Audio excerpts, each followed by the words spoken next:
नमस्कार साथियों, स्वागत है आप सभी का हिस्ट्री ई क्लासेस ऑनलाइन प्लेटफॉर्म पर।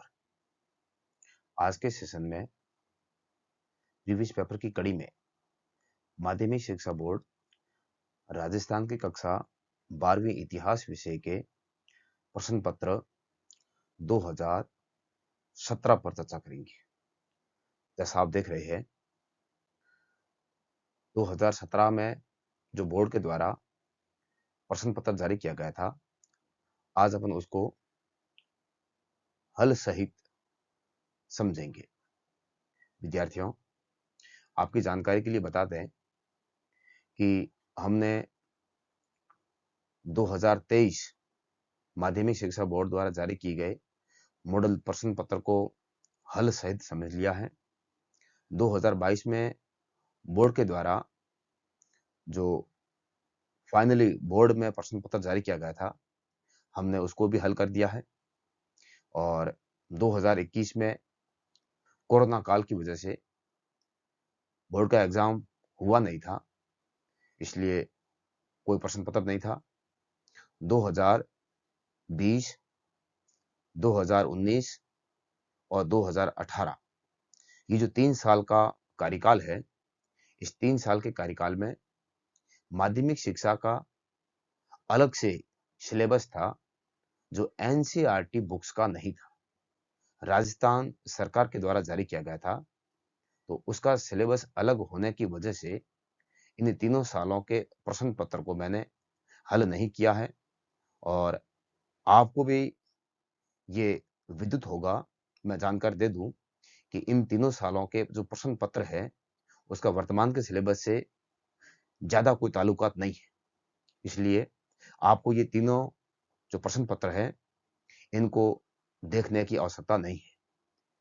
इतना मैं अवश्य आपको बता देता हूं कि अगर आप एनसीईआरटी के द्वारा करवाए गए जो बोर्ड के विभिन्न प्रकार के जो प्रश्न पत्र है, जो मैंने आपको बोला था, 2023 का मॉडल पेपर, 2022 का बोर्ड का और 2017 का अपन कर ही रहे हैं। इसके बाद में 2017 के बाद की जो है 2000 चाहे 16 के हो, 15 के हो, 14 के हो, 13 के हो, ये अगर आप देखना चाहो तो इससे 100% आपको फायदा होगा, बेनिफिट होगा।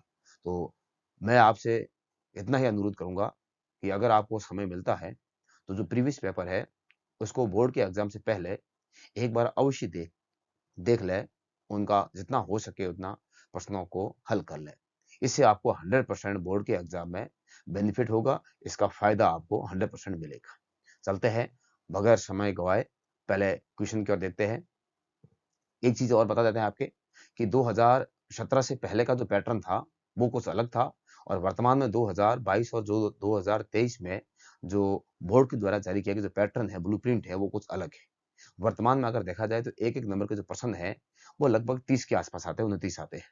लेकिन इससे पहले 2017 से पहले 2012 2017 के बीच में जितने भी बोर्ड के द्वारा एग्जाम करवाए गए हैं इतिहास विषय में, इसमें एक एक नंबर के जो प्रश्न थे वो 11 आते थे। तो अपन चलते हैं क्वेश्चन नंबर 1 पर और इसके बारे में चर्चा करते हैं। देखिए, हम चलते हैं सेक्शन ए में, जो खंड अ है। खंड अ में अगर देखें तो इसके लिए मैंने एक लाइन मेंशन की है। आप देखिए कि प्रश्न संख्या 1 से लगाकर 11 तक, प्रश्न संख्या 1 से लगाकर 11 तक प्रत्येक जो प्रश्न है वो 1 नंबर के है। अर्थात ये बिल्कुल क्लियर हो गया है कि जो 11 प्रश्न है वो 1-1 नंबर के हैं। इसके लिए जो उत्तर की शब्द सीमा है वो केवल 10 शब्द है। आपको अधिकतम जो शब्द हैं वो 10 शब्द तक ही लगभग डालने हैं। ये शब्द सीमा का भी आप विशेषकर ध्यान रखेंगे। चलिए देखते हैं क्वेश्चन नंबर 1। क्वेश्चन नंबर 1 है समुद्रगुप्त, समुद्रगुप्त का राजकवि कौन था? तो समुद्रगुप्त का जो राजकवि है, समुद्रगुप्त गुप्त वंश का महान शासक था, जिसको भारतीय इतिहास में समुद्रगुप्त जो है, इसको भारतीय इतिहास में दिग्विजय शासक के नाम से भी जाना जाता है। ये दिग्विजय के लिए प्रसिद्ध रहे हैं। इनको भारत का नेपोलियन के नाम से भी जाना जाता है। तो इनके जो राजकवि थे वो थे हरिशैन। और आपको पता होगा कि जो प्रयाग प्रशस्ति है उसके रचयिता भी हरिशैन थे, जिसको इलाहाबाद प्रशस्ति के नाम से भी जाना जाता है। ये कई बार प्रश्न पूछा हुआ है। दूसरा प्रश्न, बहिर्विवाह पद्धति से आप क्या समझते हैं? ये प्रश्न कई बार पूछा हुआ है। इससे पहले भी हमने इसको हल किया है। तो अपने गोत्र से बाहर, जो अपनी गोत्र है, गोत्र से बाहर की जाने वाला जो विवाह है, उस विवाह को बहिर्विवाह कहते हैं। क्वेश्चन नंबर 3, बौद्ध संघ में प्रवेश करने वाली प्रथम महिला कौन थी? तो बौद्ध संघ में प्रवेश करने वाली प्रथम जो महिला है, ये महात्मा बुद्ध की उपमाता थी, जिसका नाम था प्रजापति गौतमी। उपमाता महाप्रजापति गौतमी या प्रजापति गौतमी था। जिस समय बौद्ध संघ की स्थापना की गई थी, उस समय महात्मा बुद्ध ने महिलाओं को संघ में न शामिल करने का निर्णय लिया था। लेकिन महात्मा बुद्ध की प्रिय शिष्य आनंद के कहने पर महात्मा बुद्ध को बौद्ध संघ में महिलाओं को प्रवेश देना पड़ा, और महिलाओं में सबसे पहले संघ में प्रवेश होने वाली जो महिला थी, वो महात्मा बुद्ध की उपमाता थी, जिसका नाम था महाप्रजापति गौतमी। अगला क्वेश्चन, अल बिरूनी द्वारा कौन सी पुस्तक लिखी गई थी? अल बिरूनी, ये प्रश्न भी हम पहले कर चुके हैं। अल बिरूनी द्वारा लिखी गई पुस्तक कौन सी थी? तो अल बिरूनी, ये हम पहले कर चुके हैं। वैसे अल बिरूनी ने किताब लिखी थी, किताब उल हिंद, जिसमें आपको पता है कि ये अरबी भाषा की किताब है। कौन सी भाषा की है? ये है अरबी भाषा की, और इसमें जो कुल अध्याय है, कुल अध्याय 80 थे।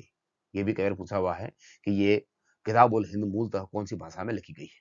तो ये अरबी भाषा में लिखी गई है, और इसमें कुल अध्याय जो है वो 80 अध्याय थे। इसमें अल बिरूनी ने भारत की हर प्रकार की परिस्थितियों के बारे में, चाहे सामाजिक हो, राजनीतिक हो, धार्मिक हो, सांस्कृतिक हो, रीति रिवाज हो, यहाँ के धार्मिक जो रूढ़िवादिताएं वगैरह है, यहाँ की जो संस्कृति है, कला है, यहाँ की जो ज्ञान विज्ञान है, नाप तोल के साधन है, इन तमाम प्रकार के विषयों के बारे में इन्होंने यहाँ लिखने का कार्य किया था। चलते हैं अगले क्वेश्चन की ओर।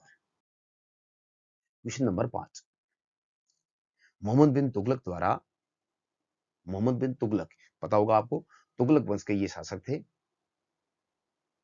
तुगलक वंश के शासक थे। मोहम्मद बिन तुगलक द्वारा किस विदेशी यात्री को दिल्ली का, ये ध्यान रखना, ये प्रश्न जीके में भी कई बार पूछा गया है, किस विदेशी यात्री को दिल्ली का काजी नियुक्त किया गया था? काजी का मतलब है विद्यार्थियों मुख्य न्यायाधीश। काजी जो शब्द है, इस काजी का मतलब है मुख्य न्यायाधीश। तो मुख्य न्यायाधीश किसको नियुक्त किया गया था? तो जो मोहम्मद बिन तुगलक है, इन्होंने इब्न बतूता को दिल्ली का मुख्य काजी नियुक्त किया गया था। और जो इब्न बतूता है, ये वैसे इसको भी हम पहले हल कर चुके हैं। इब्न बतूता जो है वो भारत में 1333 ईस्वी में भारत आया था। इब्न बतूता जो है वो 1333 ईस्वी में भारत आया था, और ये ऐसा यात्री था जिनको इस समय के शासक मोहम्मद बिन तुगलक के द्वारा दिल्ली का मुख्य काजी नियुक्त किया गया था। दोनों ही प्रश्न पूछ सकते हैं। ये भी पूछ सकते हैं कि इब्न बतूता भारत में जिस समय आया था, उस समय भारत का शासक कौन था? ये भी पूछ सकते हैं, और ये भी पूछ सकते हैं कि इब्न बतूता भारत में कब आया था? ये भी पूछ सकते हैं। तो तीनों ओर से प्रश्न घुमा फिरा के पूछा जा सकता है, बस आपको थोड़ा-सा ये कॉन्सेप्ट क्लियर करना है। चलते हैं अगले क्वेश्चन की ओर। क्वेश्चन नंबर 6, कृष्णदेव राय की पुस्तक अमुक्त मल्यद, अमुक्त मल्यद, ध्यान रखना, अमुक्त मल्यद किस भाषा में लिखी गई पुस्तक है? तो कृष्णदेव राय, आपको पता होगा, कृष्णदेव राय जो है वो तुलु वंश का शासक था।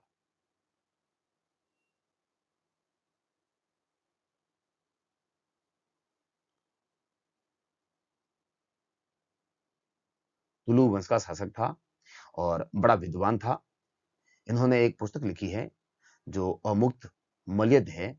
ये इनके द्वारा लिखी गई पुस्तक है, और ये मूलतः तेलुगु भाषा में लिखी गई है। कौन सी भाषा में लिखी गई है? तेलुगु भाषा में। नेक्स्ट क्वेश्चन है, तालीकोटा का युद्ध कब हुआ था? तालीकोटा का युद्ध, इसकी भी हम पहले चर्चा कर चुके हैं। तालीकोटा का जो युद्ध है, ये 1565 ईस्वी में हुआ था। कब हुआ था? 1565 में। तालीकोटा के युद्ध को हमने पहले भी लिखा है, और तालीकोटा के युद्ध को राक्षसी तांगड़ी युद्ध के नाम से भी जाना जाता है। ये विद्यार्थियों हम पहले हल कर चुके हैं, प्रीवियस जो पेपर है उसको आप आराम से देख सकते हैं। तालीकोटा युद्ध को राक्षसी तांगड़ी युद्ध के नाम से भी जाना जाता है, और यह युद्ध 1565 ईस्वी में हुआ था। किसके मध्य हुआ था अगर ये पूछा जाए तो इस समय विजयनगर के जो शासक, विजयनगर जो है इसके जो प्रधानमंत्री है, विजयनगर के प्रधानमंत्री राम राय तथा मुस्लिम राज्यों की संयुक्त सेनाओं के मध्य हुआ था। इसकी भी हम पहले चर्चा कर चुके हैं। जैसे अहमदाबाद है, अहमदनगर है, गोलकुंडा है, बीजापुर है, बरार है, बीदर है। ये सारे सारे जो राज्य है ये मुस्लिम राज्य है। इनकी संयुक्त सेना और विजयनगर की संयुक्त सेनाओं के मध्य 1565 ईस्वी में युद्ध हुआ था, जिसको इतिहास में तालीकोटा के युद्ध के नाम से या राक्षसी तांगड़ी के युद्ध के नाम से जाना जाता है। ये कई बार प्रश्न पूछा गया है कि राक्षसी तांगड़ी का युद्ध कब हुआ था और किस किस के मध्य हुआ था। अगला क्वेश्चन है, मुगलों की घरेलू दुनिया मुगलों की घरेलू दुनिया की ओर संकेत करने के लिए किस शब्द का, ध्यान रखना, किस शब्द का प्रयोग किया जाता है? तो मुगलों की घरेलू दुनिया की ओर संकेत करने के लिए जिस शब्द का प्रयोग किया जाता है वो है हरम। हरम शब्द का प्रयोग किया जाता है। चलते हैं अगले क्वेश्चन की ओर। क्वेश्चन नंबर 9 देखिए, महाभारत ये प्रश्न भी हम पहले हल कर चुके हैं। महाभारत का फारसी अनुवाद किस नाम से जाना जाता है? तो महाभारत का जो फारसी अनुवाद है ये हम पहले हल कर चुके हैं।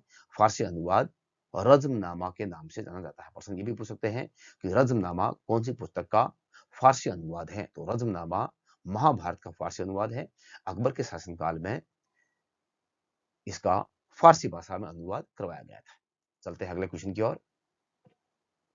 अकबर द्वारा जजिया कर कब समाप्त किया गया था? ये ध्यान रखना, जजिया कर कई बार जीके में भी पूछा गया है।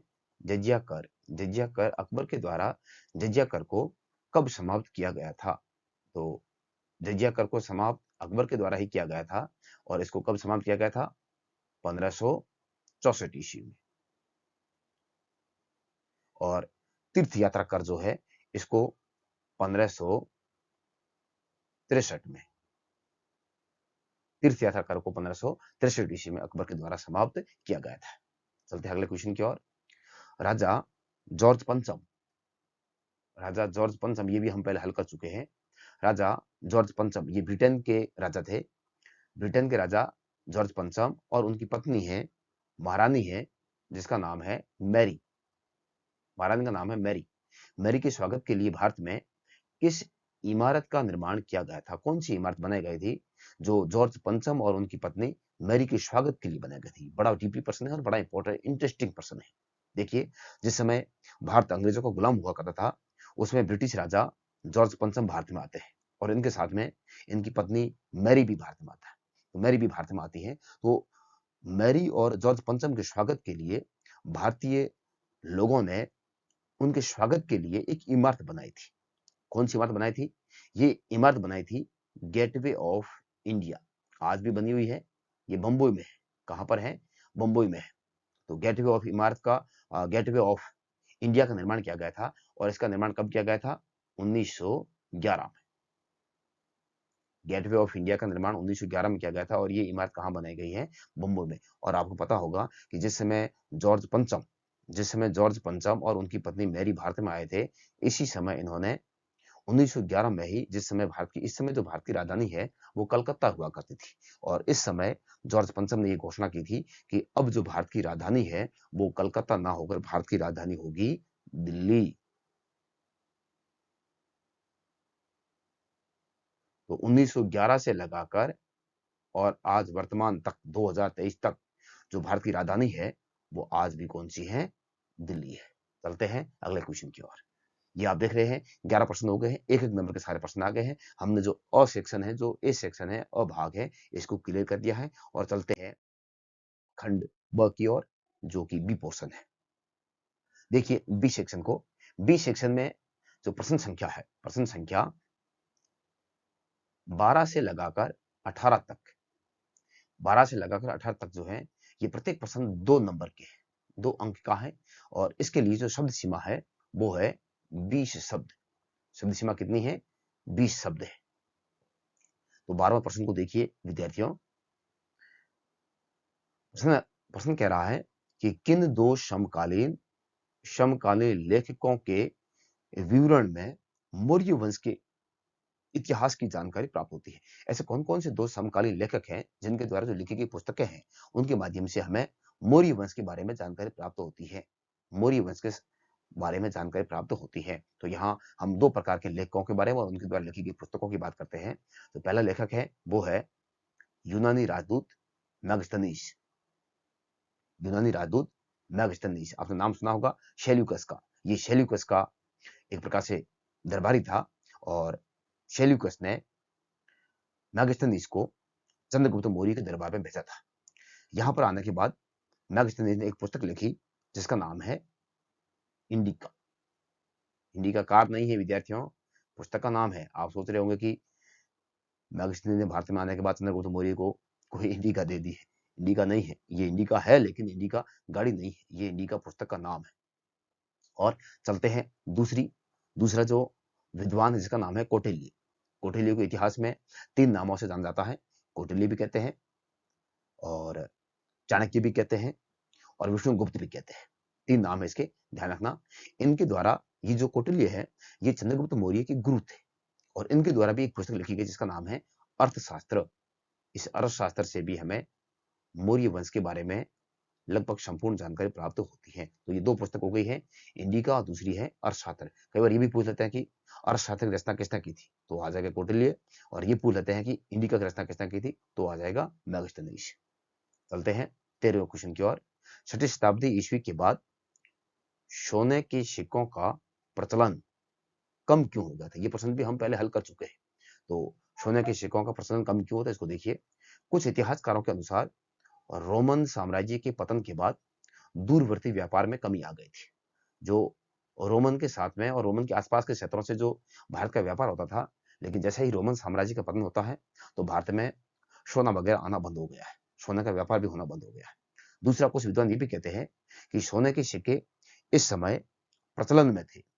सोने के सिक्के जो है, वो इस समय प्रचलन में थे और उनका किसी भी व्यक्ति ने किसी भी प्रकार का संग्रह नहीं किया और संग्रह न करने के कारण 6ठी शताब्दी तक जो सोना है, सोने के जो सिक्के हैं, ये बिल्कुल कम मिलने दिखाई देते हैं। चलते हैं अगले क्वेश्चन की ओर। Question number 14। क्वेश्चन नंबर जो 14 है, ये है बर्नियर के अनुसार उपमहाद्वीप, ये जो उपमहाद्वीप है, ये भारतीय उपमहाद्वीप है। कौन सा है? भारतीय उपमहाद्वीप। बर्नियर के अनुसार भारतीय उपमहाद्वीप में किसानों को किन-किन समस्याओं से जूझना पड़ा था? ऐसी कौन-कौन सी समस्याएं थी जिनसे भारतीय किसानों को जूझना पड़ा था? ये कौन कह रहा है? बर्नियर कह रहा है। तो देखिए, बर्नियर ने भारतीय किसानों की निम्नलिखित समस्याओं का उल्लेख किया है। कौन-कौन सी किया? नंबर 1 किया है कि अधिकांश भूमि की संरचना खेती के लायक नहीं थी। बर्नियर कह रहा है कि भारत की जो भूमि है, इसकी जो संरचना है, भूमि की संरचना जो है, ये ऐसी संरचना है जिसके ऊपर खेती करना बड़ा मुश्किल कार्य था। यहाँ की जो जमीन है वो अधिकांशतः बंजर है। इनके साथ-साथ यहाँ की जो जमीन है, इस जमीन में ये जमीन जो है, ये रेतीली भूमि की प्रचुरता है। इसमें रेत ज़्यादा होने के कारण ना तो ज़्यादा उपजाऊपन होती है और ना ही इसके ऊपर खेती करना आसान कार्य होता है। एक तो दिक्कत ये है किसान लोगों के लिए। दूसरी, उन्होंने कहा है कि जो भारत में गवर्नर है, गवर्नर द्वारा श्रमिकों पर भारी अत्याचार किया जाता है। इसलिए बहुत सारे श्रमिक जो हैं, बहुत सारे जो किसान हैं, ये खेती नहीं करते हैं और खेती करने से पहले ही कतरा जाते हैं, डर जाते हैं और भाग जाते हैं। कुछ खेतों में काम करने वाले जो मजदूर हैं, इनके ऊपर भी अत्याचार करने के कारण, इनसे अत्यधिक घंटों तक कार्य करने के कारण बहुत सारे श्रमिक जो है, ये काम करने से पहले ही डर के मारे इन क्षेत्रों को छोड़कर ये भाग जाते थे। तीसरा, ये कह रहे हैं कि यदि गरीब लोग अपने स्वामियों की मांगें पूरी नहीं कर पाते थे, तो उनके उनके बच्चों को दास बना दिया जाता था। कहने का तात्पर्य यह है कि यहाँ के जो अमीर लोग थे, यहाँ के जो गवर्नर थे, यहाँ के जो शासक थे, ये गरीब लोग जो है या गरीब लोगों के जो स्वामी है, चाहे जमींदार हो या कोई सामंत वगैरह हो, ये जो स्वामी वगैरह है, ये अधिक से अधिक अपने कृषकों से मांग करते थे। जैसे कि कर की है, उत्पादन की है, ऐसी मांग करते थे। और कई बार स्थिति ऐसी बनती थी कि इनकी बढ़ती हुई मांग की पूर्ति कर पाने में भारतीय किसान असक्षम हो जाते थे। ऐसी स्थिति ये बन जाती थी कि किसान हार कर मांग को पूरा करने के लिए अपने बच्चों को दास के रूप में इन लोगों को बेच देते थे या इनके नौकर रख देते थे, जिसको अपन गुलाम कह सकते हैं, दास कह सकते हैं। अगला है यहाँ की जो जमीन है, उपजाऊ उपजाऊ कृषि क्षेत्र बहुत ही सीमित है। यहाँ की जो जमीन है वो बहुत ही कम उपजाऊ थी, और अगर उपजाऊ कोई जमीन थी तो वो क्षेत्र बिल्कुल ही कम था। तमाम प्रकार की भारतीय किसानों के लिए ये सारी सारी समस्याएं थी, ऐसा बर्नियर कहता है, जो कि फ्रांस का एक यात्री था। चलते हैं अगले क्वेश्चन की ओर। क्वेश्चन नंबर 15, ये भी हम पहले हल कर चुके हैं। लिंगायत, क्वेश्चन नंबर 15, लिंगायत समुदाय की दो विशेषताएं बताइए। लिंगायत समुदाय की दो विशेषताएं बताइए। तो हम ये पहले हल कर चुके हैं। वैसे देखिए, 12वीं शताब्दी में दक्षिण भारत के कर्नाटक राज्य में, कौन से राज्य में? कर्नाटक राज्य में। कर्नाटक राज्य में एक नवीन आंदोलन प्रारंभ हुआ, जिसे वीरशैव मत, इसको लिंगायत भी कहते हैं और वीरशैव मत के नाम से भी जानते हैं, अथवा लिंगायत मत, वीरशैव अथवा लिंगायत मत भी कहा जाता है। इसका जो नेतृत्व करने वाला व्यक्ति है, जिसका नाम है बाशवना। क्या नाम है? बाशवना। बाशवना एक ब्राह्मण थे। बाशवना के द्वारा जिस पंथ की स्थापना की गई थी, जिस मत की स्थापना की गई, जिस संप्रदाय की स्थापना की गई थी, उसको वीरशैव या लिंगायत के नाम से जानते हैं। और ये भगवान शिव की पुजारी थे। भगवान शिव इनके आराध्य देव थे। बात अपन करते हैं इनकी विशेषताएं क्या थी। इनकी विशेषता थी कि लिंगायत शिव को आराध्य मानकर उनकी पूजा लिंग के रूप में, लिंग के प्रतिरूप के रूप में करते थे। और दूसरा है, यह पुनर्जन्म के सिद्धांत में विश्वास नहीं करते थे, सिद्धांत को बिल्कुल नहीं मानते थे। नंबर 3 है, यह ब्राह्मणवाद के बिल्कुल क्या थे? विरोधी थे। तो ये लिंगायत या वीरशैव मत के प्रमुख विशेषताएं थी। चलते हैं अगले क्वेश्चन की ओर। क्वेश्चन नंबर 16, विजयनगर साम्राज्य में, ये यहाँ विजयनगर साम्राज्य, और ये भी हम पहले हल कर चुके हैं। विजयनगर साम्राज्य में कृषि क्षेत्रों को किलेबंद भूभाग में क्यों समाहित किया जाता था? यानी कि जो कृषि क्षेत्र है, जैसे कि विजयनगर के शासकों के द्वारा पूरे साम्राज्य को किलेबंद किया गया था, ऐसे अलग अलग दीवारों से इसको घेरा गया था। लेकिन यहाँ प्रश्न ये है कि यहाँ के शासकों ने जो ये खेती करने वाले क्षेत्र है, इन खेती करने वाले क्षेत्रों को भी चारों ओर से घेरने का कार्य क्यों किया था? किलेबंद के भूभाग में इसको समाहित क्यों किया था? क्या कारण था इसका? देखिए, इसके दो कारण पूछे गए हैं। प्रमुख कारण को देखिए। नंबर 1 है, विजयनगर के किलेबंद क्षेत्रों में कृषि क्षेत्र को रखने के प्रमुख कारण निम्न थे। नंबर 1, शत्रु सेना को खाद्य सामग्री से वंचित कर समर्पण के लिए बाध्य करना। अगर यहाँ ये पूरा जो खाद्य सामग्री है, खेत वाला जो भाग है, ये किलेबंद रहेगी, तो सीधी सी बात है कि बाहर से आक्रमण करने वाले आक्रांता को खाद्य सामग्री नहीं मिलेगी। और अगर बाहर से आक्रमण करने वाले व्यक्ति को खाद्य सामग्री नसीब नहीं होती है, तो वो आखिर हार कर यहाँ से चला जाएगा। तो पहली चीज तो ये थी कि किस प्रकार से बाहर से आने वाले आक्रांता को आत्मसमर्पण के लिए मजबूर किया जाए। उसके लिए एक तो ये क्या करते थे, खाद्य सामग्री को किलेबंद कर देते थे। दूसरा, किलेबंदियां प्रायः कई महीनों या वर्षों तक चल सकती थी। ऐसी विकट परिस्थितियों से निपटने के लिए शासक किलेबंद क्षेत्रों के भीतर ही विशाल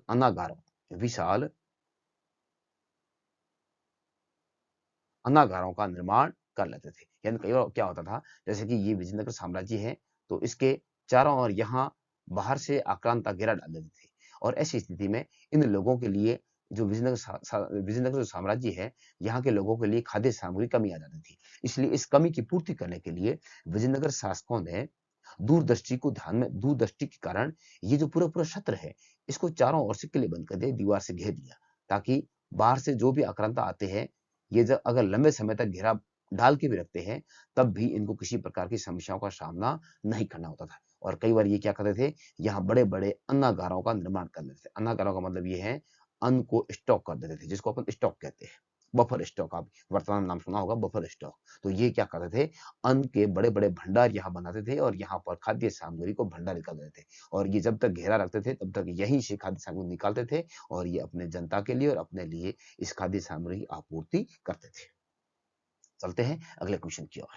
अकबर द्वारा फारसी को मुगल दरबार की मुख्य भाषा क्यों बनाया गया था? तो पहला प्रश्न यहाँ से ये बनता है कि मुगल दरबार की मुख्य भाषा फारसी को किसने बनाया था? तो ये पहला प्रश्न बनता है, ध्यान रखना प्रश्न का ही प्रश्न है। तो फारसी को मुगल दरबार की मुख्य भाषा बनाने वाला शासक कौन था? तो ये था अकबर।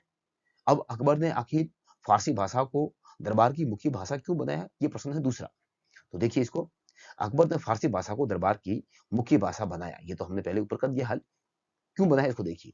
ऐसी संभावना जताई जाती है कि संभवतः सांस्कृतिक ईरान के साथ सांस्कृतिक और बौद्धिक संपर्कों के साथ-साथ मुगल दरबार में पद पाने को इच्छुक ईरानी और जो मध्य एशियाई प्रवासियों ने बादशाह को फारसी भाषा अपनाए जाने के लिए क्या किया है, प्रेरित किया। यानी बहुत सारे मुगल दरबार में ऐसे लोग थे जिनका संपर्क ईरान के साथ था।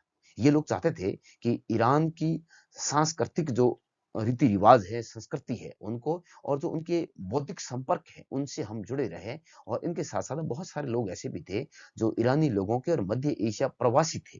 तो ये लोग चाहते थे कि हमारा ताल्लुकात जो है वो ईरान के साथ बना रहे और ईरान के साथ ताल्लुकात तभी बना रहेगा जब हम फारसी भाषा को दरबार की मुख्य भाषा नियुक्त करवाएंगे। इसलिए हो सकता है कि इन लोगों ने अकबर को कहा होगा और इनके कहने से अकबर ने फारसी भाषा को दरबार की मुख्य भाषा का हवाला दिया, इनको दर्जा दिया। चलते हैं अगले क्वेश्चन की ओर।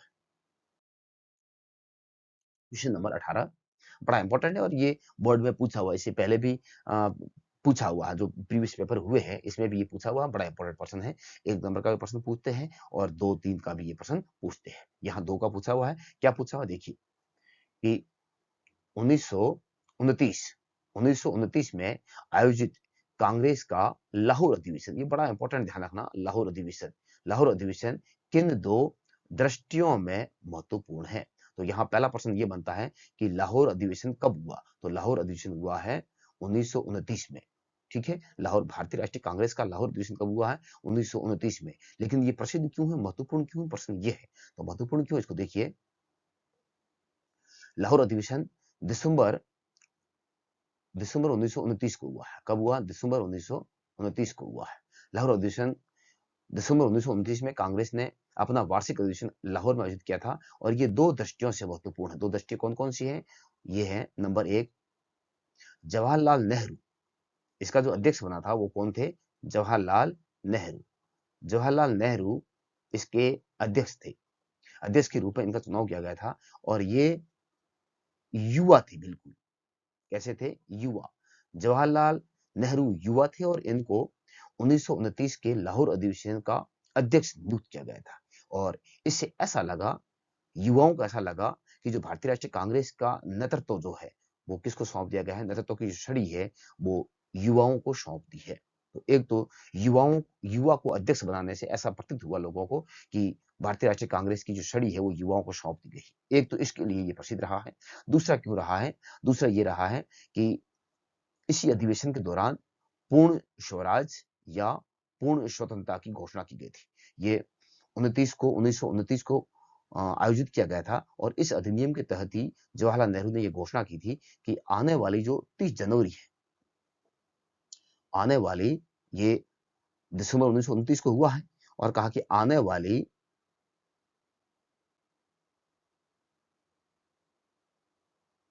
26 जनवरी 1930 का जो दिन है, आने वाले 26 जनवरी 1930 का जो दिन है, इस दिन संपूर्ण भारत में स्वाधीनता दिवस के रूप में मनाया जाएगा और वास्तव में 26 जनवरी 1930 को संपूर्ण भारत में स्वाधीनता दिवस के रूप में मनाया गया था और तब से लगाकर कंटिन्यू 1947 तक भारतीयों ने 26 जनवरी को ही स्वतंत्रता दिवस के रूप में मनाया था। चलते हैं अगले क्वेश्चन की ओर। 18 हो गए हैं। क्वेश्चन नंबर 18, ये जो सेक्शन है, सेक्शन सी है, खंड स। इसमें हम बात करेंगे क्वेश्चन संख्या 19 से लगाकर 26 तक, 19 से लगाकर 26 तक प्रत्येक प्रश्न जो है वो 4 अंक का है। कितने अंक का है? 4 अंक का। और इनके लिए जो शब्द सीमा है वो है 60 शब्द। कितनी है? 60 शब्द। प्रश्न क्या है? देखिए 19वां प्रश्न। आप कैसे कह सकते हैं कि प्राचीन में चांडालों की स्थिति काफी दयनीय थी? किसकी स्थिति पूछ रहे हैं? चांडाल। प्राचीन भारत में आपने देखा होगा चांडालों के बारे में आपने पढ़ा होगा चांडाल। तो चांडालों की स्थिति कैसी थी? प्राचीन इतिहास में, प्राचीन समय की बात कर रहे हैं। तो देखिए आपने पढ़ा होगा वैदिक युग के बारे में, वैदिक काल के बारे में, जिसमें जो ऋग्वेद है, ऋग्वेद के 10वें मंडल में, 10वां जो मंडल है पुरुष सूक्त, उसमें वर्ण व्यवस्था की बात की गई है और 4 प्रकार के वर्ण बताए गए हैं। आपने देखा सुना होगा प्रथम जो वर्ण है वो है ब्राह्मण, दूसरा है क्षत्रिय, तीसरा है वैश्य और चौथा है शूद्र। ये 4 वर्ण है। लेकिन प्रश्न क्या है उसको देखिए कि वर्ण व्यवस्था वाली सामाजिक प्रणाली सामाजिक प्रणाली के बाहर माने जाने वाले लोगों को ब्राह्मणों ने क्या कहा है? अशुद्ध घोषित किया है। यानी ये जो 4 वर्ण है, इन 4 वर्णों से अगर परे कोई भी जाति है तो ब्राह्मणों ने कहा कि वो जाति, वो लोग अशुद्ध है और चांडाल ऐसे ही लोगों में सम्मिलित थे। चांडाल शवों की अंत्येष्टि, चांडाल के प्रमुख कार्य क्या थे? प्रमुख कर्तव्य क्या थे? इनकी दयनीय स्थिति क्यों थी? क्योंकि इनसे एक तो क्या करवाते थे? इनसे शवों की अंत्येष्टि करवाते थे।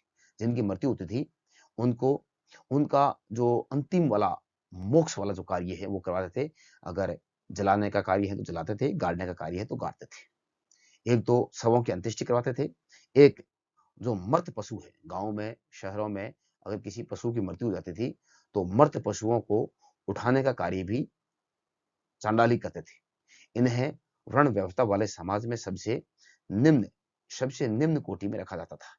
यह लोग जल्लाद का भी काम कर, जल्लाद का मतलब है अगर किसी लोगों को, किसी भी प्रकार के लोगों को फांसी देनी है, तो फांसी देने का कार्य करने वाला जो व्यक्ति होता है उसको जल्लाद कहते हैं। तो ये जल्लाद का कार्य भी करते थे। सड़क पर चलते समय यह करताल बजाकर, करताल एक ध्वनि आती है लकड़ी की, पाटे के बने होते हैं, इनको बजाना पड़ता था। इस प्रकार से ये बजाते थे ऐसे करताल। तो ये इसलिए बजाते थे ताकि सामने वाले किसी भी प्रकार के जो लोग हैं, कोई भी जो लोग हैं, उनको ये पता चल जाए कि कोई इनको चांडाल आ रहा है। तो वो लोग इनको देखे नहीं। ये लोग उनके पास जाए इनसे पहले, वो लोग अपने घरों में छुप जाए कहीं जाकर और ये उसके बाद निकल जाए। बस उनकी नज़र इनके ऊपर ना पड़े इसके लिए इनको बाज़ार से, गाँव से, शहर से, नगर से जब भी ये कहीं से गुज़रते थे, गली मोहल्ले से, तो अपने होने का लोगों को सबूत देते थे और इसके लिए ये करताल की ध्वनि बजाकर निकलते थे। अपने होने की सूचना देते थे। यह लोग नगर से बाहर रहते थे। इन लोगों को नगरों में रहने का भी कोई अधिकार नहीं था। ये लोग हमेशा नगर से बाहर ही रहते थे तथा मर्द लोगों के ये लोग क्या करते थे? वस्त्र, इनको जिंदे लोगों के वस्त्र पहनने का अधिकार नहीं था। ये लोग मर्द लोगों के वस्त्र पहनते थे और लोहे के आभूषण पहनते थे। इस प्रकार हम कह सकते हैं कि प्राचीन काल में चांडालों का जो जीवन है वो काफी दयनीय था, दीनहीन था। चलते हैं अगले क्वेश्चन की ओर। क्वेश्चन नंबर 20 देखिए। क्वेश्चन नंबर 20 जो बौद्ध धर्म से संबंधित है। बौद्ध दर्शन की 4 प्रमुख मान्यताओं का उल्लेख कीजिए। 4 प्रमुख मान्यताएं कौन-कौन सी? इसका हमें उल्लेख करना है। तो बौद्ध धर्म की प्रमुख 4 मान्यताएं निम्न है। नंबर 1 है, बौद्ध दर्शन के अनुसार विश्व अनित्य है और लगातार बदल रहा है, यानी कि कुछ भी स्थायी नहीं है, हमेशा चेंज हो रहा है और चेंज होता रहेगा। ये बौद्ध धर्म के दर्शन का पहला मत है, मान्यता है, तर्क है। नंबर 2 है, यह आत्मा विहीन है, यानी आत्मा में ये लोग विश्वास नहीं करते थे। आत्मा विहीन है क्योंकि यहाँ कुछ भी स्थायी नहीं है अथवा या शाश्वत नहीं है, यानी कोई भी चीज यहाँ स्थायी नहीं है, लगातार बदल रही है, पहली बात तय हो गई है। तीसरा इन्होंने मत दिया है कि इस क्षण भंगुर दुनिया, इन्होंने दुनिया को बिल्कुल क्षण भंगुर कहा है। इसका मतलब ये स्थायी नहीं है, कभी भी नष्ट हो सकती है। क्षण भंगुर दुनिया में दुख मनुष्य के जीवन का अंतर्निहित तत्व है। यानी जो ये दुनिया जो है ये दुखों से भरी हुई है और दुखों का जो मुख्य कारण है वो है मनुष्य के अंदर निहित जो कई प्रकार के तत्व है, इनका जो स्वार्थ है, लाभ है, यही मनुष्य के दुखों का कारण है। अगला है चौथा बिंदु जो है वो है घोर तपस्या, घोर तपस्या और विषय शक्ति के बीच मध्यम मार्ग अपनाकर मनुष्य दुनिया के दुखों से मुक्ति पा सकता है। महात्मा बुद्ध कहते हैं कि ये पूरा पूरा जो संसार है ये दुखों से भरा हुआ है, पूरा संसार दुखों से भरा हुआ है, लेकिन महात्मा बुद्ध कहते हैं कि इन दुखों का कारण है, और वो कारण है तृष्णा। अगर आप तृष्णा का अंत कर देते हैं, आप लालसा का अंत कर देते हैं, तो मनुष्य दुखों से छुटकारा पा सकता है। इसके लिए उन्होंने एक मार्ग और बताया है,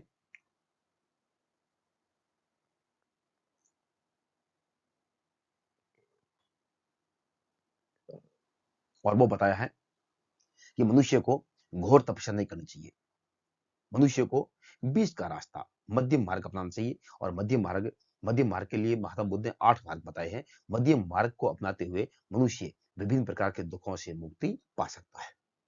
चलते हैं अगले क्वेश्चन की ओर। Question number 21।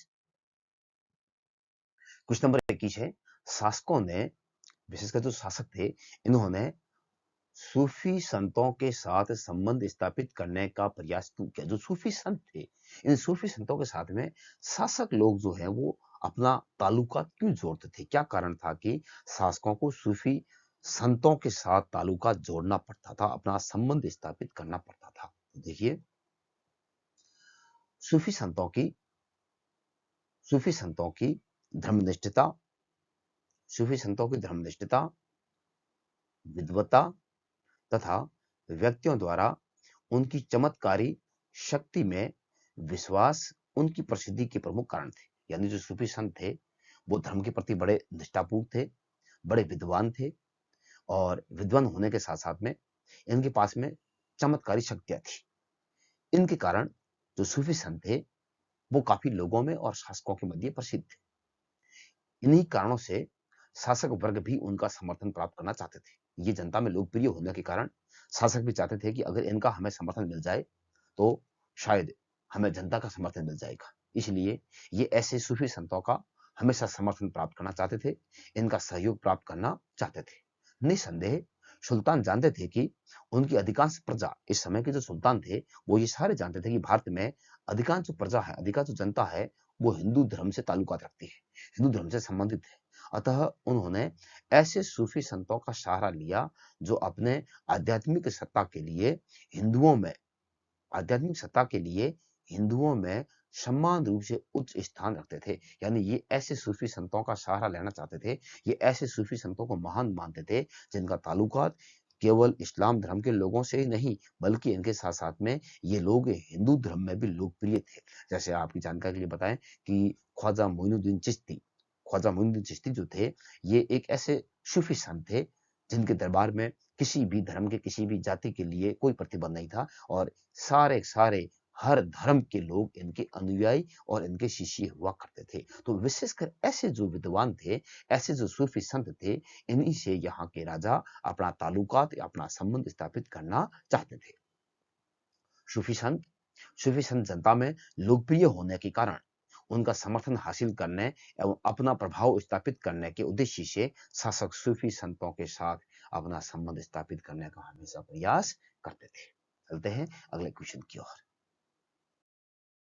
उम्मीद करता हूं कि आप लोग सारे अच्छी तरह से प्रश्नों को समझ रहे होंगे, और प्रश्नों को आराम से समझना। अगर समय कम मिलता है तो स्पीड बढ़ाकर देख लेना, लेकिन मेरा आपसे अनुरोध है कि बोर्ड एग्जाम से पहले एक बार प्रीवियस पेपरों को अवश्य देखना। इससे 100% आपको बेनिफिट होगा, 100% आपको फायदा मिलेगा। ये आपका समय वेस्ट नहीं है, और ये समय कभी आपका वेस्ट होगा भी नहीं, क्योंकि इससे आपको 100% फायदा मिलेगा। चलते हैं क्वेश्चन नंबर 22। क्वेश्चन नंबर 22 बड़ा इंपॉर्टेंट है।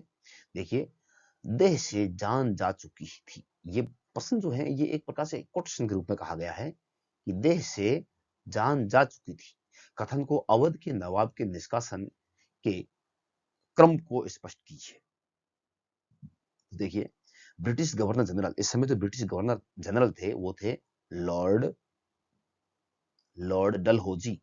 इस समय ब्रिटिश गवर्नर जनरल जो थे वो थे लॉर्ड डलहौजी, और लॉर्ड डलहौजी ने 1856 ईस्वी में हड़प नीति, कौन सी? हड़प नीति इनके द्वारा एक नीति अपनाई गई थी। ये भी प्रश्न पूछ सकते हैं कि हड़प नीति के प्रतिपादक कौन थे? तो हड़प नीति के प्रतिपादक लॉर्ड डलहौजी थे। तो हड़प नीति के तहत अवध को ब्रिटिश साम्राज्य का अंग घोषित कर दिया था। एक जानकारी आपके लिए बता दें कि 1851 में, मैं यहां लिख रहा हूं, 1851 ईस्वी में लॉर्ड डलहौजी ने कहा था, ये प्रश्न भी पूछते हैं कि उपरोक्त कथन कब, किसने और किसके संदर्भ में कहा था? तो कब कहा है? 1851 में कहा है। किसने कहा है? लॉर्ड डलहौजी ने कहा है। किसके संदर्भ में कहा है? अवध के संदर्भ में कहा है। कथन क्या है उसको सुनिए। 1851 में लॉर्ड डलहौजी ने कहा था कि ये गिलास फल एक दिन हमारे ही मुंह में आकर गिरेगा। इसका मतलब ये है कि ये गिलास फल, जो गिलास फल है, इस फल की उपमा, इस फल की जो तुलना की गई है वो अवध साम्राज्य से की गई है। और डलहौजी ने ये कहा था कि जो ये गिलास फल है, यानी कि जो ये अवध साम्राज्य है, ये एक आज नहीं तो कल, यानी एक दिन अवश्य ब्रिटिश साम्राज्य में इसको मिला दिया जाएगा, ये मिलेगा और ये हमारा ही अंग बनेगा। ये लॉर्ड डलहौजी ने 1851 ईस्वी में ही कह दिया था। तो ये जो ग्लास फल या जो चेरी फल, कई बार वर्ड आता है चेरी फल, तो ये ध्यान रखना, ये अवध के संदर्भ में कहे गए हैं कथन। तो आखिर क्यों मिला इसको देखिए।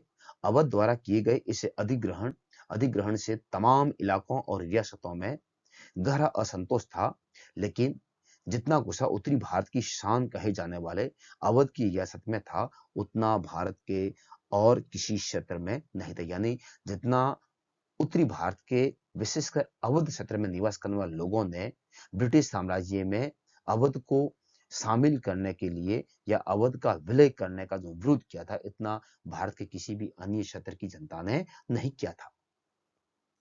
अवध का जो नवाब था वो कौन था, ये ध्यान रखना। ये भी प्रश्न पूछ सकते हैं कि अवध के नवाब कौन थे। इस समय जो अवध के नवाब थे वो थे अवध के नवाब वाजिद अली शाह। वाजिद अली शाह को यह कहते हुए गद्दी से हटाकर कलकत्ता निष्कासित कर देगी। भी ध्यान रखना कि वाजिद अली शाह को गद्दी से हटाकर कहां निष्कासित किया गया था, तो गद्दी से हटाकर इनको कलकत्ता निष्कासित कर दिया गया था। कर दिया गया कि वह ना तो अच्छी तरह से शासन चला रहे थे और ना ही जनता में लोकप्रिय। यानी जिस समय ब्रिटिश सरकार ने नवाब वाजिद अली शाह को राजगद्दी से हटाया था, उस समय ब्रिटिश सरकार ने ये तर्क दिया था, लॉर्ड डलहौजी ने ये तर्क दिया था कि जो नवाब वाजिद अली शाह है, ये ना तो जनता में लोकप्रिय है और ना ही इनके द्वारा चलाया जाने वाला जो शासन है वो लोकप्रिय है।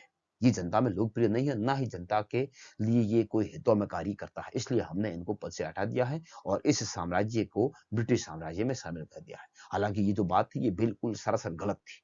ब्रिटिश सरकार बिल्कुल ये नहीं चाहती थी कि जो अवध का नवाब वाजिद अली शाह है, ये लंबे समय तक अवध पर राज करे, क्योंकि अवध का जो नवाब था वो वास्तव में जनता में काफी लोकप्रिय था। देखिए, मगर मगर सच यह है कि लोग इन्हें दिल से चाहते थे। जब वे अपने लखनऊ, अब ध्यान से सुनना, यहां से देखिए, जब भी इनको लखनऊ से निष्कासित करके कलकत्ता भेजा गया था, उस समय की एक घटना बताई जा रही है कि जब जब वे अपने लखनऊ से विदा ले रहे थे, तो बहुत सारे लोग विलाप करते हुए कानपुर तक उनके पीछे गए। कहां तक? कानपुर तक। ये भी उत्तर प्रदेश का भाग है। कानपुर तक लोगों ने इनका पीछा किया। कहां से? लखनऊ से कानपुर तक लोगों ने पीछा किया। इनको भेजा कहां था? कलकत्ता में। लेकिन लखनऊ से कानपुर तक लोगों ने इनका पीछा किया। नवाब के निष्कासन से पैदा हुए दुख और अपमान के इस व्यापक एहसास को इस समय के बहुत सारे प्रेक्षकों ने दर्ज किया। प्रेक्षक का मतलब है जो हर 15 दिनों के अंदर जो एक रिपोर्ट लिखते थे। इन रिपोर्टरों ने एक रिपोर्ट बनाई है और उन्होंने क्या दिया है इसके बारे में देखिए। इन्होंने दर्ज किया है, इन्होंने लिखा है कि एक एक ने लिखा है कि देह से, अब ये जो प्रसंग की लैंग्वेज वहीं से इसका उत्तर है, ध्यान से सुनना। देह से जान जा चुकी थी। देह का मतलब होता है शरीर। देह का मतलब क्या होता है? देह का मतलब होता है शरीर। देह से जान जा चुकी है, यानी ये जो मानव रूपी शरीर है, अगर इस शरीर से आत्मा चली जाती है, इस मानव रूपी शरीर से अगर आत्मा चली जाती है, तो शरीर का क्या मतलब है? ये मर्त अवस्था में हो जाता है। ठीक इसी प्रकार से ये प्रेक्षक कह रहा है, ये रिपोर्टर कह रहा है कि जिस प्रकार से एक शरीर से आत्मा निकलने के बाद में आत्मा निकलने के बाद में जो शरीर है ये मर्त अवस्था में हो जाता है, ठीक उसी प्रकार से नवाब वाजिद अली शाह के लखनऊ से निकलने के बाद ये पूरा पूरा जो शहर है वो मर्त अवस्था में हो गया था। ऐसा लग रहा था जैसे कि शरीर से जान जा चुकी है, अब तो केवल ये लाश पड़ी है, ऐसा महसूस किया जा रहा था। यानी लोगों को इतना इसका दुख था। देखिए किस प्रकार से लोगों ने इस दुख को व्यक्त किया, उसको भी आप देखिए। तो देश से जान जा चुकी थी, शहर की शहर की काया बेजान थी। शहर की जो काया है, शरीर है, वो बिल्कुल बेजान थी। या जिस प्रकार शरीर से आत्मा निकल जाती है और काया कैसे रहती है, शरीर कैसे रहता है, वैसा ही ये पूरा पूरा शरीर जो है, पूरा पूरा जो शहर है वो बेजान था। कोई ऐसी सड़क नहीं थी, कोई सड़क, कोई बाजार और घर ऐसा नहीं था। यानी कोई ऐसी सड़क नहीं थी, कोई भी लखनऊ का ऐसा बाजार नहीं था और कोई भी लखनऊ का ऐसा घर नहीं था जहां से जान ए आलम, ध्यान से सुनना, जान ए आलम इसका मतलब है वाजिद अली शाह, जान ए आलम से बिछुड़ने पर विलाप का शोर ना गूंज रहा। यानी हर जगह पूरे लखनऊ में इतना दर्द था, सारी सड़कों पर, सारे शहरों पर और सारे घरों में लोग इतने व्याकुल थे, लोग इतने दुखी थे कि वास्तव में ब्रिटिश सरकार ने लखनऊ के साथ और लखनऊ के नवाब वाजिद अली शाह के साथ बहुत बुरा किया है। और इसका लोग विरोध करते हुए पुनः वाजिद अली शाह को राजगद्दी पर बैठाने के लिए, ब्रिटिश सरकार का विरोध करने के लिए कानपुर तक लोग चिल्लाते चीखते हुए पीछे चले गए। और आखिर आपको पता होगा कि इसी वजह से आखिर लोगों ने इनका विरोध करते हुए जस्ट इसके आगे वाली कड़ी जो है वो है 1857 की क्रांति। आगे वाले किसी क्वेश्चन में अपने इसकी भी चर्चा करेंगे। अर्थात प्रेक्षक इस विवरण के माध्यम से यह कहना चाहता था कि जिस प्रकार से शरीर से आत्मा निकलने के बाद शरीर बेजान हो जाता है, ठीक उसी प्रकार लखनऊ शहर ठीक उसी प्रकार से जो लखनऊ शहर है, लखनऊ शहर से वाजिद अली शाह को निष्कासित करने से लखनऊ शहर भी बेजान हो गया था, जिसका दुख जनता की भावनाओं से समझा जा सकता है। चलते हैं अगले क्वेश्चन की ओर। Question number 23। Question number 23, Mahatma Gandhi ने स्वयं को आम लोगों जैसा दिखाने के लिए क्या किया था? ये प्रश्न भी हम पहले हल कर चुके हैं। फिर यहाँ देखिए, महात्मा गांधी हमें पहले भी पता है कि महात्मा गांधी एक तो सत्य के पुजारी थे और एक अहिंसा के प्रबल समर्थक थे। सत्य के पुजारी और अहिंसा के प्रबल समर्थक महात्मा गांधी ने स्वयं को आम लोगों जैसा दिखाने के लिए वैसे तो कई प्रकार के कार्य किए थे, लेकिन हम उनमें से कुछ पॉइंटों को यहां शामिल कर रहे हैं, जिसमें नंबर 1 है, महात्मा गांधी साधारण लोगों की तरह साधारण लोगों की तरह मात्र क्या करते थे, मात्र धोती पहनते थे। यानी महात्मा गांधी बूट सूट में नहीं रहते थे, एक विलायती ड्रेस में नहीं रहते थे, वो रईसी अंदाज में नहीं रहते थे, वो साधारण लोगों की तरह धोती पहन लेते थे और हमेशा साधारण लोगों के साथ में रहते थे। इसलिए लोगों को लगता था कि महात्मा गांधी हमारे हमदर्दी है और महात्मा गांधी भी साधारण लोगों जैसा दिखाने के लिए हमेशा साधारण लोगों की वेशभूषा को ही पसंद करते थे। इसलिए महात्मा गांधी हमेशा सामान्य धोती पहनते थे। नंबर 2, गांधी जी आम लोगों से घुल मिलकर रहते थे। दूसरे, अगर आप किसी भी भारतीय नेता की बात करते हैं तो लगभग सारे सारे वकील ही थे और ये सारे सारे बूट सूट में रहते थे और सामान्य लोगों से थोड़ा सा हटकर रहते थे। लेकिन महात्मा गांधी हमेशा जहां सामान्य लोग रहते थे वहीं पर महात्मा गांधी भी जाकर खड़े हो जाते, यानी कि सामान्य लोगों के साथ में हमेशा महात्मा गांधी घुल मिल के रहते थे। तीसरा, गांधी जी का रहन सहन व भाषा भी आम लोगों जैसी थी। आपको पता होगा, हमने पहले भी किसी क्वेश्चन में बात की है कि महात्मा गांधी ने सामान्य लोगों की जो भाषा है हिंदुस्तानी, इस हिंदुस्तानी भाषा को बड़ी प्रमुखता के साथ में पुरजोर के साथ में कहा था कि भारतीय अगर कोई राष्ट्रीय भाषा होगी तो वो हिंदुस्तानी होगी, क्योंकि इसमें हिंदी के भी शब्द हैं और इसमें उर्दू के भी शब्द हैं। इसलिए महात्मा गांधी ने एक नई भाषा बनाई थी, हिंदुस्तानी। तो कहने का तात्पर्य यह है कि महात्मा गांधी सिंपल भाषा को यूज करते थे और ऐसी भाषा बोलते थे जो सामान्य लोग समझ सके। अगला है, गांधी जी प्रतिदिन, महात्मा गांधी जो है वो लोगों को चरखे की ओर आकर्षित करने के लिए प्रतिदिन कुछ समय के लिए खुद भी क्या करते थे, सूत कातते थे और लोगों को भी कहते थे कि आप भी सूत कातिए और सूती कपड़े का निर्माण करते हुए स्वयं निर्मित कपड़े का ही उपयोग कीजिए और विदेशी कपड़े का बहिष्कार कीजिए, उनकी हो सके तो होली जलाइए। फिर है गांधी जी सामान्य लोगों के दुख, जो भी सामान्य लोगों के दुख दर्द जो थे, उसको कभी भी उन्होंने ये नहीं समझा कि ये व्यक्तियों का दुख है, ये जनता का दुख है। वो उस दुख को हमेशा अपना दुख समझते हुए ब्रिटिश सरकार की नीतियों का विरोध करते थे। इसीलिए महात्मा गांधी सामान्य लोगों में हमेशा एक जन नेता के रूप में लोकप्रिय हुए थे। चलते हैं अगले क्वेश्चन की ओर। Question number 24। संथालों के राजमहल की पहाड़ियों पर बसने से पहाड़िया लोगों का जीवन किस प्रकार से प्रभावित हुआ था? तो आपको पता होगा कि पहले जो राजमहल की पहाड़ियां हैं, यहाँ पर पहाड़िया लोग निवास कर रहे थे, लेकिन उसके बाद में इन पहाड़िया लोगों पर जो पहाड़िया क्षेत्र हैं, पहाड़िया जो जनजाति पहाड़ी जो क्षेत्र है, इन राजमहल की पहाड़ियों में फिर ब्रिटिश सरकार ने संथालों को लाकर बसा दिया था। तो संथालों को लाने के बाद में इन दोनों के बीच में जो मुठभेड़ होती है, उससे पहाड़िया लोगों के जनजीवन पर क्या प्रभाव पड़ा, ये प्रश्न पूछा गया है। देखिए क्या है, राजमहल की पहाड़ियों में, राजमहल ये ध्यान रखना, राजमहल की पहाड़ियों में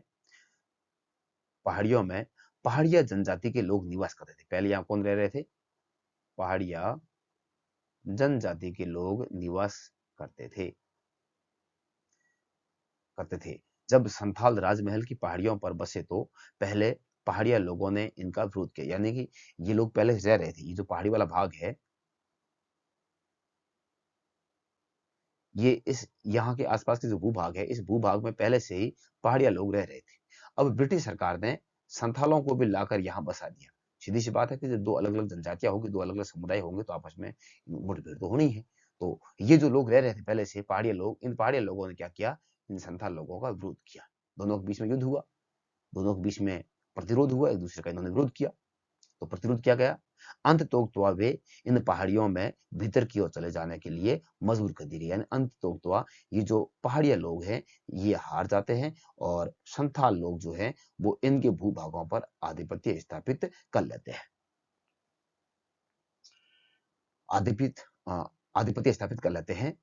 पहाड़िया लोगों को निचली पहाड़ियों तथा घाटियों में नीचे की ओर जाने से रोक दिया था। अब जो ये पहाड़िया लोग यहाँ रह रहे थे, इनको ये जो नीचे वाला भाग है, जो मैदानी भाग है यहाँ का, इन मैदानी भागों में जाने से इनको रोक दिया गया कि आप मैदानी भाग में नहीं जाओगे, आप किसी भी उपजाऊ भूभाग में भी नहीं जाओगे। ये कौन रोक रहे हैं? ये संथाल लोग रोक रहे हैं। किनको रोक रहे हैं? पहाड़िया लोगों को रोक रहे हैं। और इनको क्या कहा कि जो ये ऊपरी वाला भाग है, यहाँ तो हम लोग खेती करेंगे। किसने कहा? संथाल लोगों ने कहा कि इस भूभाग में तो हम खेती करेंगे, आपको कहाँ रहना है? ऐसे भूभाग में जाना है जो बिल्कुल अनउपजाऊ है, जो बंजर भूभाग है, जो ऊंचे वाला भूभाग है। इन भूभागों में और पहाड़ के जो आंतरिक भाग है, आप इसमें चले जाइए। आपको समतल भाग में, उपजाऊ भूभाग पर रहने का कोई अधिकार नहीं है। इस प्रकार से पहाड़िया लोगों ने संथालों को पीछे धकेल दिया, सॉरी, संथाल लोगों ने पहाड़ियों को पीछे धकेल दिया। तो आ, आने से रोक दिया गया और ऊपरी पहाड़ियों के चट्टानी और अधिक बंजर इलाकों तथा भीतरी शुष्क भागों तक सीमित कर दिया गया। इसी पहाड़िया लोगों के, अब जैसे ही पहाड़ी लोगों को पीछे किया, ऐसे भूभागों में डाला जहां बंजर जमीन थी, भीतरी भूभाग बिल्कुल शुष्क था, ऐसे क्षेत्रों में पहाड़ी लोगों को डाल दिया गया। ऐसे क्षेत्रों में पहाड़ी लोगों को डालने से नुकसान क्या हुआ कि पहाड़ी लोगों के रहन सहन तथा जीवन पर बुरा प्रभाव पड़ा और आगे चलकर वे बिल्कुल क्या हो गए, गरीब हो गए। पहाड़िया लोग पहाड़ी लोग जो है, ये पहले क्या करते थे, झूम खेती करते थे। झूम खेती हमेशा नई नई और प्राकृतिक जो उर्वरता वाली भूमि है, वहीं पर ये खेती करते थे। लेकिन अब क्या हुआ, अब अधिक उर्वर जमीन इनके लिए दुर्लभ हो गई, क्योंकि उर्वर जमीन अब संथालों की थी और संथालों की लिए जमीन थी वो थी दामीन ए कोह। ये प्रश्न कई बार पूछते हैं कि दामीन ए कोह या दामीन एको क्या है। तो आपकी जानकारी के लिए बता दूं कि ये जो दामीन एको है, ये ब्रिटिश सरकार के द्वारा संथालों के लिए एक भूमि सीमांकित की गई थी और ये की गई थी 1832 में। 1832 में ब्रिटिश सरकार के द्वारा संथाल लोगों के लिए जो एक भूमि चिन्हित की थी, इनको जो भूमि का एक भूभाग दिया था, इन्हीं को इन्होंने क्या नाम दिया है? दामीन ए कोह या दामीन ई कोह के नाम से जाना जाता है। इस क्षेत्र के जंगल को संथालों द्वारा खेती के लिए साफ कर दिए जाने के कारण पहाड़िया शिकारियों को समस्याओं का सामना करना पड़ा। यानी इस भूभाग में ही पहले पहाड़िया लोग जो हैं वो शिकार वगैरह करते थे, लेकिन संथाल लोगों ने खेती करने के लिए यहाँ जो भी पेड़ पौधे थे वो सब काट दिए हैं, इसलिए यहाँ जानवर आने बंद हो गए हैं। और जब जानवर आने बंद हो गए तो सीधी सी बात है कि पहाड़िया लोगों के लिए शिकार करना बड़ा मुश्किल हो गया है। इस प्रकार हम कह सकते हैं कि राजमहल की पहाड़ियों पर संथालों द्वारा कब्जा किए जाने के कारण पहाड़िया लोगों का जो जनजीवन है वो काफी प्रभावित होता है। चलते हैं अगले क्वेश्चन की ओर। क्वेश्चन नंबर 25, ब्रिटिश काल में हिल स्टेशन क्यों स्थापित किए गए? वर्तमान में इनकी प्रासंगिकता का उल्लेख कीजिए। सबसे पहले हम देखते हैं कि ब्रिटिश काल में जो हिल स्टेशन है इसको स्थापित क्यों किया गया था। तो सबसे पहले देखिए, हिल स्टेशनों की स्थापना एवं इसका विकास। हिल स्टेशनों की स्थापना एवं बसावट का संबंध सबसे पहले ब्रिटिश सेना की आवश्यकताओं से जुड़ा हुआ था। यानी कि ब्रिटिश जो सेना है, ब्रिटिश सेनाओं की आवश्यकताओं को देखते हुए ही हिल स्टेशनों की स्थापना की गई थी। सबसे पहले तो देखिए, सबसे पहले है शिमला हिल स्टेशन।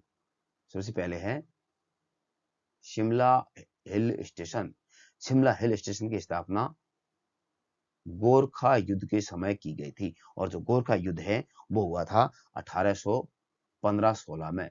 मैं यहां लिख रहा हूं 1815-16 में गोरखा युद्ध हुआ था। इसमें अंग्रेजों की जीत के कारण इन्होंने शिमला में हिल स्टेशन स्थापित कर दिया था।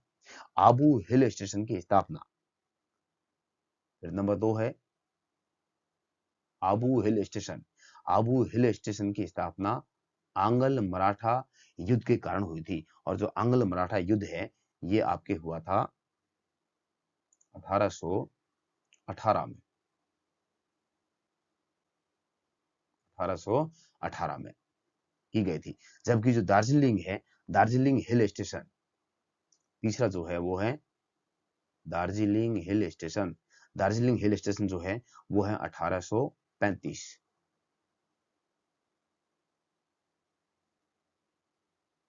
1835 को सिक्किम के राजा से छीन कर यहाँ पर भी हिल स्टेशन बना दिया गया था। यह हिल स्टेशन सैनिकों को ठहराने के लिए, सबसे पहले सैनिकों की आवश्यकताओं के लिए था। तो इन हिल स्टेशनों में क्या करते थे? सैनिकों को ठहराने के लिए, सीमा की निगरानी करने के लिए और शत्रुओं के विरुद्ध हमला करने के लिए ये स्थान काफी महत्वपूर्ण थे। हिल स्टेशनों का महत्व या वर्तमान इसकी उपयोगिता। नंबर 1, मृदु एवं ठंडी जलवायु। भारतीय पहाड़ों की मृदु एवं ठंडी जलवायु स्वास्थ्य के लिए काफी लाभप्रद मानी जाती थी। अंग्रेज गर्म मौसम को बीमारियों का जन्मदाता मानते थे, बीमारियों का घर मानते थे। इसलिए अंग्रेज मानते थे कि जहां जलवायु ठंडी हो वो इलाका अंग्रेजों को काफी पसंद था। इसलिए अंग्रेज चाहते थे कि जो ठंडी जलवायु है वो विशेषकर जो पहाड़ी वाला भाग है इसमें ही थी। इसलिए अंग्रेजों ने हिल स्टेशन स्थापित करने का निर्णय लिया। नंबर 2 है सैनेटोरियम के रूप में। सैनेटोरियम में सिपाहियों को विश्राम करने और सिपाहियों का इलाज करने के लिए इन्होंने सैनेटोरियम के रूप में भी हिल स्टेशन को महत्वपूर्ण माना, इसलिए हिल स्टेशन स्थापित किए। नंबर 3 है यूरोपीय प्रदेशों जैसी जलवायु, ठंडी जलवायु। यानी कि जो हिल स्टेशन की जलवायु है वो यूरोप के सारे जो क्षेत्र हैं वो ठंडे इलाके हैं। विशेषकर अंग्रेज जहां से आते थे वो इलाके सारे ठंडे होते थे। इसलिए अंग्रेजों को ऐसा लगता था कि जो यूरोप की जलवायु है वैसी की वैसी जलवायु हमें इन पहाड़ों में दिखाई दे रही है। इसलिए यूरोप जैसी ठंडी जलवायु होने के कारण अंग्रेजों ने हिल स्टेशन स्थापित किए थे। देखिए, स्टेशनों की जलवायु ठंडी होने के कारण स्टेशन जो है हिल स्टेशनों की जलवायु ठंडी होने से ब्रिटिश अफसरों को यहाँ की जलवायु काफी पसंद आई। इसलिए वायसराय अपने संपूर्ण स्टाफ के साथ प्रत्येक वर्ष गर्मियों के मौसम में हिल स्टेशनों पर ही अपना क्या करते थे, डेरा डालते थे। यानी कि गवर्नर जनरल हिल स्टेशनों को अपनी राजधानी बना, गर्मियों के दिनों में ये विशेषकर राजधानी ठंडे इलाकों में बनाते थे। ऐसा ही इन्होंने उदाहरण दिया। देखिए 1864 में, ये प्रश्न ध्यान रखना, प्रश्न पूछ सकते हैं। 1864 ईस्वी में वायसराय जॉन लॉरेंस ने आधिकारिक रूप से अपना कार्यालय जो है वो कहाँ स्थापित किया था, शिमला में स्थापित किया। कार्यालय अपना शिमला में स्थापित कर दिया था, जहां हमने पहले बात की थी शिमला हिल स्टेशन की स्थापना। फिर है प्रधान सेनापति का अधिकृत आवास। हिल स्टेशन भारत में अंग्रेजी सेना के प्रधान सेनापति का क्या बन जाता है, आवास, जिसकी हमने अभी चर्चा की है, जो शिमला वाला आवास है। यहाँ पर जो सेना के सेनापति होते थे, इन्होंने अपना कार्यालय स्थापित कर दिया। पर्वतीय शहरगाह का केंद्र, जो हिल स्टेशन है, ये पर्वतीय शहरगाह के भी प्रमुख केंद्र थे। कैसे थे, हिल स्टेशन पर यूरोपियों के साथ साथ भारतीय भी जाने जाने लगे। उच्च एवं मध्यम वर्गीय लोग, एक तो उच्च वर्ग के लोग, एक मध्यम वर्ग के लोग, विशेष ध्यान रखना, भारत के लोग कौन कौन से, एक तो उच्च वर्ग के लोग भी जाते थे, भारत के मध्यम वर्ग के लोग भी जाते थे, भारत के जो वकील हैं, व्यापारी हैं, राजा महाराजा हैं आदि भी सैर करने के लिए, घूमने के लिए, फिरने के लिए, सैर सपाटे के लिए ये सारे लोग कहाँ जाने लगे, हिल स्टेशन जाने लगे। इसलिए हिल स्टेशनों का जो महत्व था वो वर्तमान में भी महत्व है, क्योंकि आज भी लोग घूमने के लिए पहाड़ों में और ठंडे इलाकों में ही जाते हैं। चलते हैं अगले क्वेश्चन की ओर। क्वेश्चन नंबर है 26।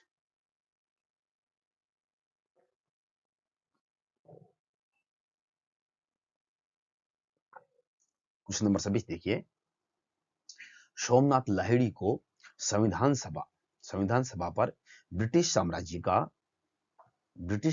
का शाह शाया क्यों दिखाई देता था, क्यों दिखाई देता है। यानी कि सोमनाथ लाहिड़ी संविधान सभा के सदस्य थे, और संविधान सभा के सदस्य होने के नाते सोमनाथ लाहिड़ी का कहना था कि जो भारतीय संविधान सभा बनाई जा रही है, संविधान जो बनाया जा रहा है, इसके ऊपर मुझे पूरा पूरा प्रभाव अंग्रेजों का दिखाई दे रहा है। आखिर इनको अंग्रेजों का प्रभाव क्यों दिखाई दे रहा था, इस प्रश्न को देखिए आप। संविधान सभा का गठन अंग्रेजों की कैबिनेट मिशन योजना के तहत किया गया था। ये आपको पता होगा, इसकी चर्चा हम पहले कर चुके हैं कि अंग्रेजों ने जो कैबिनेट मिशन योजना बनाई थी, उसी के तहत ये तय किया गया था कि भारत में एक संविधान सभा होगी, और भारत के जो संविधान सभा के सदस्य हैं वो सारे सारे भारतीय होंगे, और भारतीय मिलकर ही अपने देश को संचालित करने के लिए एक संविधान का निर्माण करेंगे। ये कैबिनेट मिशन में ही तय किया गया था।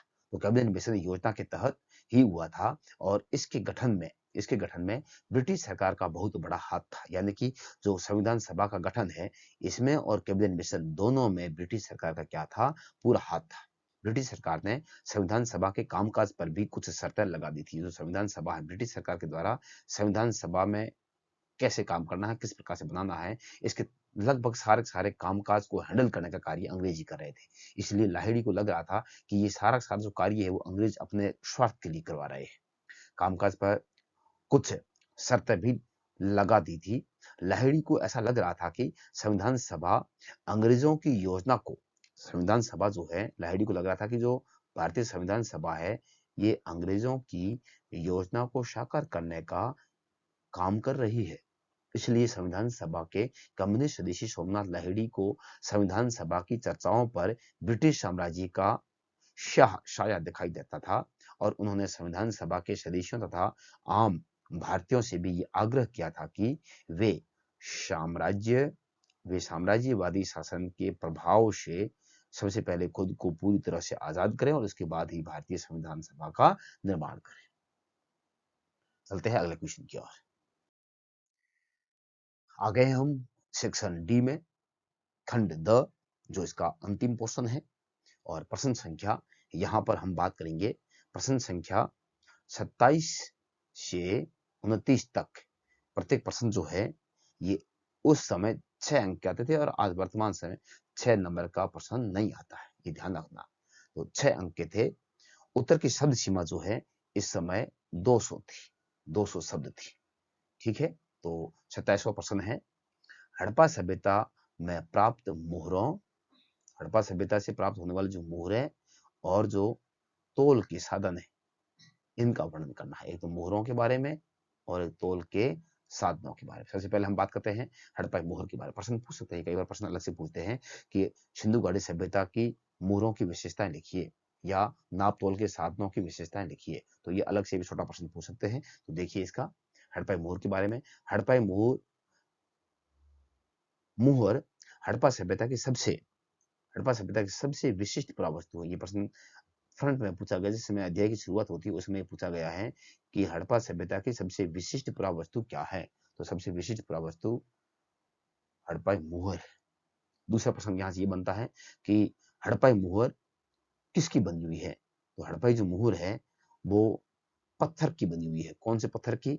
शैल खड़ी की। शैल खड़ी नामक पत्थर की बनी हुई है। यहाँ से प्राप्त होने वाले अधिकांश मुहरें कैसी हैं? ये भी प्रश्न पूछा हुआ है। यहाँ से जो भी मुहरें प्राप्त हुई हैं वो मुहरें कैसी हैं? एक सींग वाले की, एक सींग वाले जानवर की। अब एक सींग वाला जानवर कैसा है, क्या है, इसके बारे में इतिहासकार सहमत नहीं है, एक मत नहीं है। ना तो ये गैंडा है और ना ही बैल है। ये कोई जानवर दूसरा ही बताया जा रहा है, लेकिन अभी तक इतिहासकार इस जानवर को समझ नहीं पाए हैं, इसके बारे में कोई अध्ययन कर नहीं पाए हैं कि आखिर ये जानवर है कौन सा। तो ये एक सींग वाले जानवर की सबसे ज्यादा यहाँ पर मुहरें प्राप्त हुई है। हड़प्पा सभ्यता में मोहरों तथा मुद्रांकनों का प्रयोग लंबी दूरी के संपर्कों को सुविधाजनक बनाने के लिए किया जाता है। इस समय एक सिस्टम था, लंबी दूरी की यात्रा अगर करनी है तो लंबी दूरी की यात्रा करने के लिए विशेषकर किसका प्रयोग करते थे? मुहर का प्रयोग करते थे, मुद्रांकन का प्रयोग करते थे। अनुमान लगाया जाता है कि व्यापारी लोग मोहरों का प्रयोग सामान से भरे हुए ठेले पर ठप्पा लगाने के लिए करते थे। यदि यदि ठेला प्रेषित स्थान पर पहुंचने तक ठप्पा सही सलामत है तो माना जाता था कि ठेले को खोला नहीं गया है। यानी जब भी ये थैला जैसे है, ये वाला जो थैला है ये इसको पैक कर दिया गया है। अब इसको पैक करने के बाद यहाँ गांठ लगा दी गई है। ये जो गांठ लगाई गई है इसके ऊपर जोर से ठप्पा मारा जाता था और ठप्पा मारने के बाद में इसको भेज देते थे। अगर जिसको भेजा है वहां तक ये थैला जो है इसके ऊपर अगर सील लगी हुई है और किसी भी प्रकार से सील में कोई त्रुटि नहीं है तो ऐसा समझा जाता था कि इस थैले में जो भी सामान भेजा गया है वो सामान बिल्कुल सुरक्षित है। और अगर इस सील को खोला हुआ दिखता था या खोल देते थे तो ऐसा लगता था कि इस थैले में जो भी भेजा था उसकी चोरी हो गई है। तो इसलिए हड़प्पा जो मोहर है, मुद्रांकन है, वो काफी महत्वपूर्ण थे। दूसरी है नाप तोल के साधन। हड़प्पा सभ्यता के लोग विनिमय हेतु नाप तोल के लिए बाटों का प्रयोग करते थे। किसका प्रयोग करते थे? बाटों का प्रयोग करते थे। और ये ध्यान से सुनना, ये प्रश्न एक नंबर का पूछा हुआ है कि हड़प्पा सभ्यता के जो बाट है वो किसके बने हुए थे। तो हड़प्पा सभ्यता के जो बाट है वो सामान्यतः चरट नामक पत्थर के बने हुए थे। पत्थर किसका है? चरट का पत्थर है। और जो हड़प्पा मोहर है वो भी पत्थर की थी, लेकिन कौन से पत्थर की थी? वो थी शैल खड़ी की। और जो बाट है वो चरट नामक पत्थर के बने हुए थे और बनाए जाते थे, जो प्रायः किसी भी तरह के निशान से रहित थे और इनका आकार घनाकार था। निशान से रहित और आकार घनाकार था। इन बाटों के जो निचले मानदंड है वो द्विआधारी थे, जबकि जो ऊपरी मानदंड है वो दशमलव प्रणाली के अनुसार है। चलते हैं अगले क्वेश्चन की ओर। इसका अथवा में क्वेश्चन है, 27वें का ही अथवा में है। देखिए 27वें का अथवा में है, हड़प्पा संस्कृति के निर्वाह के तरीके बताती हुई। हड़प्पा संस्कृति के निर्वाह के तरीके यानी कि जन यहाँ के लोगों का जीवन जीने का तरीका क्या क्या था। तो निर्वाह के तरीके बताते हुए उनकी कृषि प्रौद्योगिकी को समझाइए। दो प्रश्न पूछे गए हैं, एक तो निर्वाह के तौर तरीके और दूसरा कृषि प्रौद्योगिकी। तो सबसे पहले हम बात करते हैं बिंदु नंबर 1 की। हड़प्पा सभ्यता के लोगों के निर्वाह के प्रमुख साधन या तौर तरीके। हड़प्पा सभ्यता के लोग, ध्यान से सुनना, हड़प्पा सभ्यता के लोग शाकाहारी भी थे और मांसाहारी भी थे। शाकाहारी और मांसाहारी दोनों प्रवृत्ति के थे, ना तो शाकाहारी थे और ना मांसाहारी थे। आधे लोग शाकाहारी भी थे और आधे लोग मांसाहारी भी थे। हड़प्पा सभ्यता के लोग अनाज के रूप में किस किस का सेवन करते थे? गेहूं का, जौ का, दाल का, सफेद चने का, तिल का, ये तिल है, तिल का, बाजरा और चावल आदि का प्रयोग करते थे तथा भेड़, बकरी, भैंस, सूअर से भी आहार प्राप्त करते थे। यानी ये हो गया सारा सारा शाकाहारी और ये सारा सारा हो गया है मांसाहारी। यह भी हाँ, ये सभी जानवर पालतू थे। ये जो जानवर मिले हैं, भेड़ है, बकरी है, भैंस है, सूअर है, ये सारे सारे क्या जानवर थे? पालतू थे। इसके अलावा जंगली जानवरों में हिरण और घड़ियाल के मांस के प्रयोग के भी साक्ष्य मिलते हैं। खुदाई से मिले मछली पकड़ने के कांटे, खुदाई में यहाँ से मछली पकड़ने के कांटे भी मिले हैं। मछली पकड़ने के कांटे तथा मुद्राओं का मछली के चित्रों से प्रतीत होता है। जो भी यहाँ की मुद्राएं मिली है उनके ऊपर मछली के चित्र बने हुए मिले हैं। तो मुद्राओं पर मछली के चित्रों से प्रतीत होता है कि ये लोग मछलियों का सेवन भी करते थे। प्रश्न आगे पूछ है कि सिंधु घाटी सभ्यता के लोग मछलियों का सेवन करते थे। उपरोक्त कथन को सिद्ध कीजिए या उपरोक्त कथन की व्याख्या कीजिए या उपरोक्त कथन के तर्क में इसके पक्ष में अपने तर्क दीजिए। तो आप तर्क कैसे दोगे कि जो विभिन्न प्रकार के जो यहाँ खुदाई के दौरान जो साक्ष्य प्राप्त हुए हैं उनमें से कुछ हमें मुहरें प्राप्त हुई है और मुहरों पर हमें मछली के कई प्रकार के चित्र दिखाई देते हैं और यहाँ से कांटे भी प्राप्त हुए हैं। इन सारे साक्ष्यों को मिलाकर अगर देखा जाए तो ऐसा लगता है कि यहाँ के लोग मछली का सेवन भी करते थे। अब देखते हैं यहाँ की कृषि प्रौद्योगिकी के बारे में। हड़प्पा सभ्यता से मिले अनाज के दाने वहां कृषि का संकेत देते हैं। यहाँ से जो भी अनाज के दाने मिले हैं इससे ऐसा लगता है कि यहाँ के लोग खेती करते थे। मुहरों पर यहाँ की जो मुहरें प्राप्त हुई है इन मुहरों पर वृषभ के चित्र है। वृषभ का मतलब है बैल। वृषभ के चित्र को देखकर पुरातत्वविद ने यह मत दिया। जो भी पुरातत्वविद हैं इन पुरातत्वविदों ने यह मत दिया है कि यह लोग खेत जोतने के लिए बैलों का प्रयोग करते थे। साथ ही चोलिस्तान, ये ध्यान रखना विशेषकर चोलिस्तान चोलिस्तान के कई स्थानों और बनावली, हरियाणा का भाग है, बनावली से मिट्टी से बने हल के प्रतिरूप प्राप्त हुए हैं। ये प्रश्न पूछ सकते हैं कि मिट्टी के बने हल के प्रतिरूप कहाँ से प्राप्त हुए हैं? तो भारत में हुए हैं। बनावली जो हरियाणा का भाग है और पाकिस्तान का जो सीमावर्ती क्षेत्र है ये चोलिस्तान, यहाँ से भी हमें प्राप्त हुए हैं। इसके अतिरिक्त जो कालीबंगा राजस्थान का भाग है, हनुमानगढ़ जिले का, ये भी आप कई बार पढ़ चुके होंगे।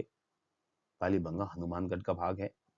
कालीबंगा नामक स्थान पर जुते हुए खेत के साक्ष्य प्राप्त हुए हैं। ये प्रश्न कई बार पूछा गया है कि भारत में सिंधुघर सभ्यता के कौन से क्षेत्र से जुते हुए खेत के साक्ष्य प्राप्त हुए हैं? तो जुते हुए खेत के जो साक्ष्य प्राप्त हुए हैं वो राजस्थान के हनुमानगढ़ जिले के कालीबंगा से प्राप्त हुए हैं और यहाँ से कुछ ऐसी रेखाएं प्राप्त हुई है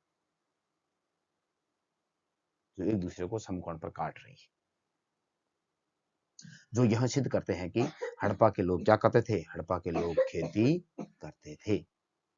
हड़प्पा सभ्यता के लोग फसलों की कटाई के लिए लकड़ी के हथों में लकड़ी के लकड़ी के हथों में फंसाए गए पत्थर के फलकों तथा धातु के औजारों का प्रयोग करते थे। हड़प्पा सभ्यता के अधिकांश स्थल है वो कैसे हैं? अर्ध शुष्क क्षेत्रों में स्थित है और अर्ध शुष्क क्षेत्रों में स्थित होने के कारण खेती के लिए ये लोग सिंचाई करते थे। अफगानिस्तान के सोर्तुघई, ये ध्यान रखना, सोर्तुघई अफगानिस्तान का भाग है। अफगानिस्तान के सोर्तुघई नामक स्थान से नहरों के अवशेष प्राप्त हुए हैं। ये प्रश्न कई बार पूछा गया है और पूछ लेते हैं कि सिंधुघड़ सभ्यता के किस स्थल से नहरों के अवशेष प्राप्त हुए हैं? तो नहरों के अवशेष प्राप्त हुए अफगानिस्तान का क्षेत्र है सोर्तुघई, यहाँ से नहरों के अवशेष प्राप्त हुए हैं। इसके अलावा जो धोलावीरा है गुजरात का भाग है, धोलावीरा से जलाशयों के साक्ष्य मिले हैं। ये भी प्रश्न पूछ सकते हैं कि सिंधुघड़ सभ्यता के किस स्थल से जलाशयों के साक्ष्य मिले हैं? तो गुजरात के धोलावीरा से प्राप्त हुए हैं और इन सब का उपयोग सिंचाई के लिए किया जाता था। और ये सारे साक्ष्य ये बयां करते हैं, ये सारे साक्ष्य ये सिद्ध करते हैं कि सिंधुघड़ सभ्यता के लोग खेती करते थे और इस समय की जो कृषि थी वो काफी उन्नत अवस्था में थी। चलते हैं अगले क्वेश्चन की ओर। Question number 28। 16वीं और 17वीं सदी में जंगलवासी जंगलवासियों की जिंदगी किस तरह बदल गई थी। तो सबसे पहले देखते हैं जंगलवासी होते कौन है। उन दिनों यानी कि मुगल काल की बात कर रहे हैं। उन दिनों जंगलवासी शब्द का प्रयोग ऐसे व्यक्तियों के लिए होता था जिनका गुजारा जंगल के उत्पादों, शिकार तथा स्थानांतरित खेती से होता था। यानी उस समय ऐसे लोग जो अपना भरण पोषण करने के लिए जंगलों से प्राप्त होने वाले, पेड़ पौधों से प्राप्त होने वाले उत्पाद से, या पेड़ पौधों में जो भी जानवर रहते हैं उनका शिकार करके, या झूम खेती, स्थानांतरित खेती करके अपना जो जीवन गुजारते थे, उन लोगों को उस समय जंगलवासी का हवाला दिया है, जंगलवासी कहा है। यह कार्य मौसम के अनुसार होते थे। जैसे मौसम अनुसार कार्य करने वाली जातियों में से एक भील जाति भी है। जैसे भीलों की बस्तियों में बसंत के मौसम में जंगल से उत्पादन इकट्ठे किए जाते थे। गर्मियों में ये लोग मछली पकड़ते थे। मानसून के महीनों में ये लोग खेती करते थे और जाड़े के महीनों में ये लोग पुनः शिकार करते थे। यह सिलसिला वर्ष भर इनका चलता रहता था। लगातार गतिशील था, लगातार गतिशीलता की बुनियाद पर खड़ा था। निरंतर एक स्थान से दूसरी जगह घूमते रहना इन जंगलों में रहने वाले सभी जातियों की, सभी लोगों की एक प्रमुख क्या थी, विशेषता थी। यानी ये कभी भी एक स्थान पर स्थायी नहीं रहते थे और मौसम के अनुसार एक स्थान से दूसरे स्थान घूमते रहते थे। जंगलवासियों के जीवन में बदलाव। 16 शताब्दी में जंगलवासियों के जीवन में बाहरी शक्तियों के हस्तक्षेप से निम्न बदलाव आए। क्या बदला है उसको देखिए। नंबर 1 है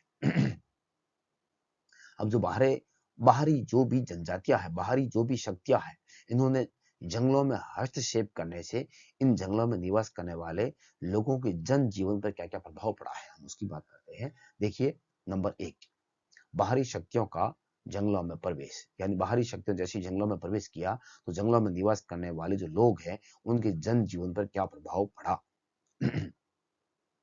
बाहरी शक्तियां कई तरह से जंगलों में प्रवेश करती थी। उदाहरण के लिए राज्य को सेना के लिए हाथियों की आवश्यकता होती थी। राजा जो है, इन राजाओं को, राज्य को, सेना को मजबूत बनाने के लिए हाथियों की हमेशा आवश्यकता होती थी, हाथियों की। इसलिए जंगलवासियों से ली जाने वाली भेंट में अक्सर ये लोग क्या करते थे, हाथी भी शामिल होते। यानी कि अक्सर ये लोग भेंट के रूप में हाथी भी लेते थे। मुगल राजनीतिक विचारधारा में शिकार अभियान राज्य के लिए निर्धनों एवं अमीरों सहित सबके लिए न्याय प्रदान करने का एक माध्यम था। यानी कि मुगल जो बादशाह थे, ये राजनीतिक विचारधारा के अनुसार भी यात्रा करते थे और इनको शिकार अभियान के लिए भेजा जाता था। ये लोग शिकार अभियान के लिए राज्य से निकलते थे और वेश बदल कर निकलते थे और विभिन्न प्रकार के जो निर्धन लोग हैं, गरीब लोग हैं, उन गरीब लोगों से, अमीर लोगों के, सबके साथ में ये लोग न्याय करते थे और वास्तव में जनता के साथ में क्या हो रहा है या जनता क्या चाहती है, उनसे ये वेश बदलकर बातचीत भी करते थे। शिकार अभियान के नाम पर मुगल सम्राट अपने विशाल साम्राज्य के कोने कोने का दौरा कर लोगों की समस्याओं को सुनते थे और उनका समाधान भी करते थे। नंबर 2 है व्यापारिक खेती का प्रभाव। व्यापारिक खेती ने भी जंगलवासियों के जीवन को प्रभावित किया। व्यापारिक खेती करने वाले जो लोग थे, ये लोग क्या करते थे, ये जंगलों से बहुत कुछ उत्पाद प्राप्त करते थे। जैसे कि शहद प्राप्त करते थे, मधु प्राप्त करते थे, मोम प्राप्त करते थे, लाख प्राप्त करते थे। जैसे जंगल के उत्पादों की बहुत मांग थी। लाख जैसी कुछ वस्तुएं तो 17वीं शताब्दी में भारत से समुद्र पार होने वाले निर्यात की मुख्य वस्तु थी। यानी ये कुछ ऐसी वस्तुएं हैं, लाख जैसी हैं, ये तो ऐसी वस्तुएं थी जिनका विदेशों में निर्यात किया जाता था, विदेशों में व्यापार किया जाता था। इसलिए जंगलवासियों को इनको जंगलों से निकाल दिया गया और यहाँ पर विभिन्न प्रकार के व्यापार करने लायक जो खेती है, ये खेती की जाने लगी और इनको जंगलों से धीरे धीरे निकाला गया। हाथी भी यहां से पकड़े जाते थे और हाथियों को बेचा भी जाता था। अगला बिंदु देखिए, बिंदु नंबर 3, सामाजिक कारकों का प्रभाव। सामाजिक कारणों से भी जंगलवासियों के जीवन में परिवर्तन हुए। ग्रामीण समुदाय की तरह जंगली कबीलों के भी सरदार होते थे। कई कबीलों के सरदार धीरे धीरे जमींदार बन गए। यानी कि जो ये ग्रामीण क्षेत्रों के जो समुदाय है, ये सारे सारे कबीलों में बंटे हुए थे, लेकिन धीरे धीरे ये कबीले के जो सरदार थे, ये जो कबीले के लोग थे, ये धीरे-धीरे सरदार बन गए और बहुत सारे कबीले के सरदार तो ऐसे थे, जो धीरे-धीरे क्या बन जाते हैं, जमींदार बन जाते हैं, जमींदार बन गए और कुछ कबीलों के सरदार तो आगे चलकर क्या बन गए, राजा भी बन गए। ऐसी स्थिति में उन्हें सेना की आवश्यकता थी और सेना तैयार करने के लिए जंगलों में निवास करने वाले बहुत सारे जंगलवासियों को इन्होंने क्या कर दिया, सेना में भर्ती कर दिया और इससे भी उनके जनजीवन को इन्होंने प्रभावित किया। जो एक सामान्य वनवासी थे वो अब क्या बन गए हैं, एक सैनिक बन गए हैं। सांस्कृतिक प्रभाव, जंगली प्रदेशों में नए सांस्कृतिक प्रभावों के विस्तार की भी शुरुआत हुई। कुछ इतिहासकारों ने यह भी सुझाया कि नए बसे शहरों के खेतीहर समुदायों ने जिस प्रकार धीरे-धीरे इस्लाम धर्म ग्रहण किया, उसमें सूफी संतों ने भी महत्वपूर्ण भूमिका का निर्वाह किया। यानी कि जंगलों में निवास करने वाले बहुत सारे लोगों को जो सूफी संत हैं, इन सूफी संतों ने धीरे-धीरे इस्लाम धर्म की ओर इनको आकर्षित किया और बहुत सारे जंगलों में निवास करने वाले लोगों को इस्लाम धर्म स्वीकार करवा दिया, जिससे उनके जनजीवन में काफ़ी प्रभाव दिखाई देते हैं। उपरोक्त बिंदुओं के कारण जंगलवासियों के जीवन में हमें बदलाव दिखाई देता है, बदलाव हुआ है। चलते हैं अगले क्वेश्चन की ओर। इसके अथवा में प्रश्न देखिए। इसके अथवा में प्रश्न है, वर्तमान संदर्भ में कृषि उत्पादन बढ़ाने के लिए मुगल कालीन प्रयासों का वर्णन कीजिए। मुगल कालीन जो प्रयास है, इनका हमें वर्णन करना है कि मुगल काल के शासकों ने, जो मुगल काल में शासकों के द्वारा कृषि का उत्पादन बढ़ाने के लिए जो प्रयास किए गए थे, क्या वर्तमान में भी उन प्रयासों को अगर किया जाए तो कृषि उत्पादन बढ़ाया जा सकता है या नहीं। देखिए, कृषि उत्पादन बढ़ाने के लिए मुगल काल में निम्न प्रयास किए गए थे। पहला है, मुगल काल मुगल काल में खेती से पहले भूमि की नाप करवाई जाती थी। ये ध्यान रखना, मुगल काल में खेती करने से पहले भूमि की क्या करवाते थे, नाप करवाते थे। मुगल काल में खेती की सिंचाई सिंचाई किससे की जाती थी, खेती की जो सिंचाई है वो नहरों से की जाती थी। मुगल काल में भूमि को विभिन्न वर्गों में बांटा जाता था। भूमि जो है उसको अलग अलग वर्गों में बांटते थे। भूमि को अलग अलग वर्गों में बांटते थे। जैसे कि अकबर के समय अगर बात करते हैं तो अकबर के समय जमीन को 4 भागों में बांटा गया था। कितने भागों में, 4 भागों में। नंबर 1 जो सबसे अच्छी जमीन थी उसको ओलज के रूप में, नंबर 2 परौती के रूप में, नंबर 3 चच्चर और नंबर 4 बंजर। इस प्रकार से पूरी भूभाग जो है इसको 4 भागों में बांट दिया था। वर्तमान में भी कृषि उत्पाद को बढ़ाने के लिए कुछ इसी प्रकार प्रयास किए जाते हैं। जैसे आज भी खेती करने से पहले आज भी क्या करते हैं, भूमि का सर्वेक्षण करते हैं। मुगल काल के समान ही वर्तमान में भी अनेक ग्रामीण क्षेत्रों में सिंचाई नहरों द्वारा की जाती है। आज वर्तमान समय में भी जो सिंचाई है वो किसके द्वारा की जाती है, नहरों के द्वारा ही की जाती है। सिंचाई नहरों के द्वारा की जाती है। वर्तमान में भी उर्वरता के आधार पर कृषि को विभिन्न वर्गों में बांट कर खेती की जाती है। आज भी जिस प्रकार से अकबर के शासनकाल में अकबर ने भूभाग को 4 भागों में बांटा था, ठीक उसी प्रकार से वर्तमान में भी जो भूमि है, उपजाऊ भूमि को अलग वर्गों में बांटते हैं, अनउपजाऊ को या नॉर्मल उपजाऊ को, बंजर भूमि को, रेतीली भूमि को, पथरीली भूमि को आज भी अलग अलग वर्गों में बांट कर ही भूमि का वर्गीकरण करके ही खेती की जाती है। अतः हम कह सकते हैं कि कृषि उत्पादन बढ़ाने के लिए मुगल कालीन तरीके वर्तमान में भी प्रासंगिक हैं। इन तरीकों को अपनाकर वर्तमान में भी हम कृषि उत्पादन बढ़ा सकते हैं। चलते हैं अगले क्वेश्चन की ओर। Question number 29। क्वेश्चन नंबर 29 है, भारत विभाजन के समय औरतों के कैसे अनुभव रहे। जिस समय भारत का विभाजन हुआ था उस समय औरतों के अनुभव कैसे हैं, उसके बारे में प्रश्न पूछा गया है। देखिए, विभाजन के समय औरतों के अनुभव अत्यधिक कटु रहे क्योंकि उन्हें सभी प्रकार की विनाशकारी घटनाओं से गुजरना पड़ा। महिलाओं के अनुभव जो बड़े कटु रहे हैं और महिलाओं को हर प्रकार की कठिनाइयों से गुजरना पड़ा था। भारतीय इतिहास में औरतों के प्रति ऐसा अत्याचार पहले कभी नहीं हुआ था। औरतों के साथ औरतों के साथ कितना अत्याचार किया गया आप उसको देखिए। औरतों के साथ औरतों के साथ अनेक बार अत्याचार हुए, उनका अपहरण किया गया, उन्हें बार बार खरीदा गया और बेचा गया। अनेक युवतियों से जबरन विवाह किए गए तथा कई औरतों के सामने उनकी गोद तथा उनका सुहाग उजाड़ दिया। इन औरतों के सामने ही उनके बच्चों को मार दिया गया। उनके जो पति वगैरह थे उनको भी उनके सामने मार दिया गया। इतना ही नहीं, देखिए, औरतों पर इतना जुल्म होने के बावजूद भी उनमें से बहुत सारी औरतें ऐसी थी जिन्होंने अपने नए पारिवारिक संबंध विकसित की, यानी कि फिर नए सिरे से उन्होंने शादियां की, दूसरे लोगों से शादियां की और नया जीवन शुरू किया। लेकिन नए जीवन शुरू करने से भी क्या हुआ, देखिए दिक्कत क्या हुई है। नए नए पारिवारिक संबंध विकसित किए, लेकिन भारत और पाकिस्तान की सरकारों ने इंसानी संबंधों की जटिलता के बारे में कोई संवेदनशील रुख नहीं अपनाया, कोई निर्णय नहीं लिया।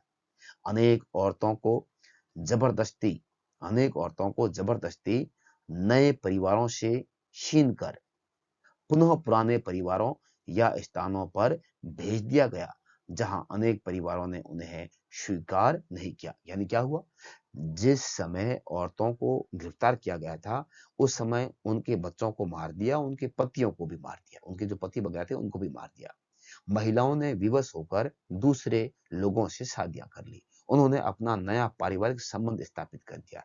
लेकिन कुछ समय के बाद जो नए पारिवारिक संबंध स्थापित किए थे, उन नए परिवारों से भी महिलाओं को छीन लिया गया और फिर जो पुराने लोग थे, उन पुराने लोगों के पुराने क्षेत्रों में, पुराने परिवार में महिलाओं को भेज दिया। अब अगर महिला कुछ दिन के लिए किसी दूसरे गैर मर्द के साथ रहेगी, तो सीधी सी बात है कि उनके पूर्व के जो परिवार थे, वो परिवार उस महिलाओं को नहीं अपनाएंगे। ऐसी स्थिति में महिला कहाँ जाए? पहले वाले उसको अपना नहीं रहे थे और नए वालों ने उनको छोड़ दिया। ऐसी स्थिति में महिला कहाँ जाएगी? तो क्या हुआ? स्वीकार नहीं किया गया। ऐसी स्थिति में अनेक औरतों ने या तो आत्महत्या कर ली थी। बहुत सारी महिलाएं परेशान होकर, ऐसी परिस्थितियों से परेशान होकर उन्होंने आत्महत्या कर ली थी।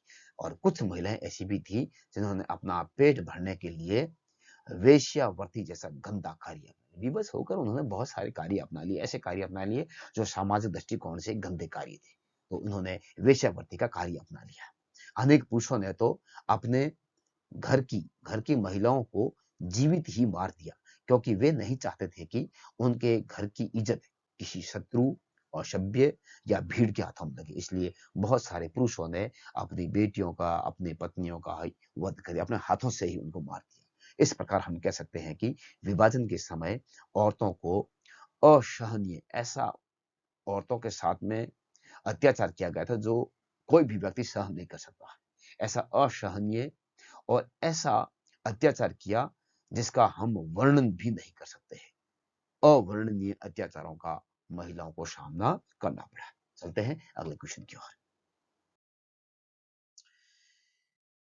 क्वेश्चन नंबर इसके 8वां का है और ये क्वेश्चन लास्ट क्वेश्चन है। देखिए, आपके अनुसार भारत विभाजन के लिए कौन सी परिस्थितियां उत्तरदायी है? व्याख्या कीजिए। परिस्थितियों का मतलब, जो ये परिस्थितियां दे रखा है कि भारत का जो विभाजन हुआ है, इसके लिए कौन सी परिस्थितियां जिम्मेदार है? तो परिस्थितियों का मतलब यहाँ ये ध्यान रखना, परिस्थितियों का मतलब है कारण।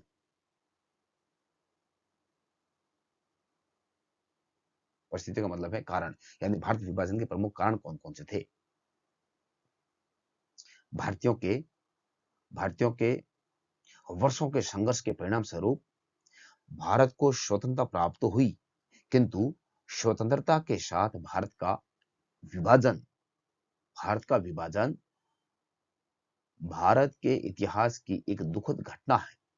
भारत के विभाजन के लिए उत्तरदायी कारण निम्न थे। कौन से हैं? पहला है मार्ले मिंटो सुधार।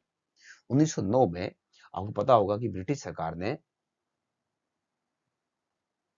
भारत में हिंदू और मुसलमानों को आपस में लड़वाने के लिए, आपस में एक दूसरे के प्रति द्वेषता की भावना पैदा करने के लिए 1909 में मार्ले मिंटो सुधार अधिनियम पारित किया गया था। 1909 का अधिनियम भी कहते हैं और 1909 में जारी कहते हैं, इसलिए इसको मार्ले मिंटो अधिनियम भी कहते हैं। तो 1909 के मार्ले मिंटो अधिनियम के द्वारा अंग्रेजों ने मुसलमानों को पृथक निर्वाचन का अधिकार देकर हिंदुओं से अलग करने का प्रयास किया गया, जिससे सांप्रदायिकता की भावना को बढ़ावा मिला। यानी कि इस समय अंग्रेजों ने मुसलमानों को हिंदुओं से अलग करते हुए पृथक निर्वाचन किया था। ये प्रश्न कई बार पूछते हैं कि ब्रिटिश सरकार के द्वारा मुसलमानों को पृथक निर्वाचन का अधिकार कब दिया गया था? तो कब दिया गया था? 1909 के मार्ल मिंटो अधिनियम के तहत दिया गया था। तो इससे मुसलमानों को हिंदुओं से अंग्रेजों ने अलग कर दिया। ये पहला एक प्रकार से द्वैतता का कारण बनता है। दूसरा है मोहम्मद इकबाल का योगदान। देखिए मोहम्मद इकबाल का पाकिस्तान के गठन की मांग उर्दू कवि, ये ध्यान रखना, पाकिस्तान की जो मांग है, गठन की जो मांग है, ये उर्दू कवि मोहम्मद इकबाल से शुरू होती है। इन्होंने 1930 में, कब?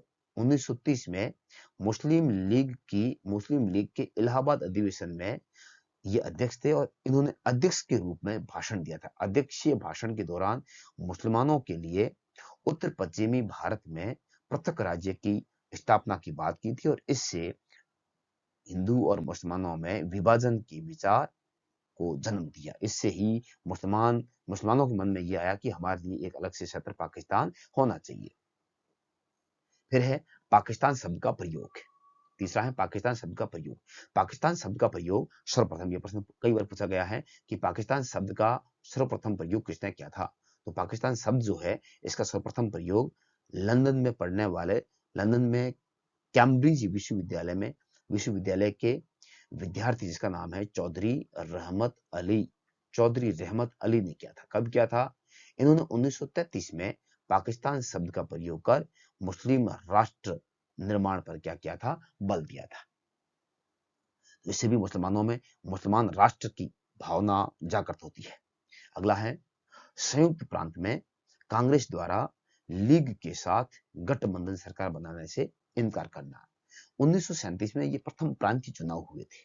1937 में प्रांतीय सांसदों के चुनाव के बाद संयुक्त प्रांत, जिसको जो वर्तमान का यूपी वाला भाग है, ये इस समय संयुक्त प्रांत था। तो संयुक्त प्रांत में मुस्लिम लीग कांग्रेस के साथ मिलकर सरकार बनाना चाहती थी। 1937 में चुनाव हुए थे। इस समय भारत में कुल 11 प्रांत थे। कितने प्रांत थे? 11।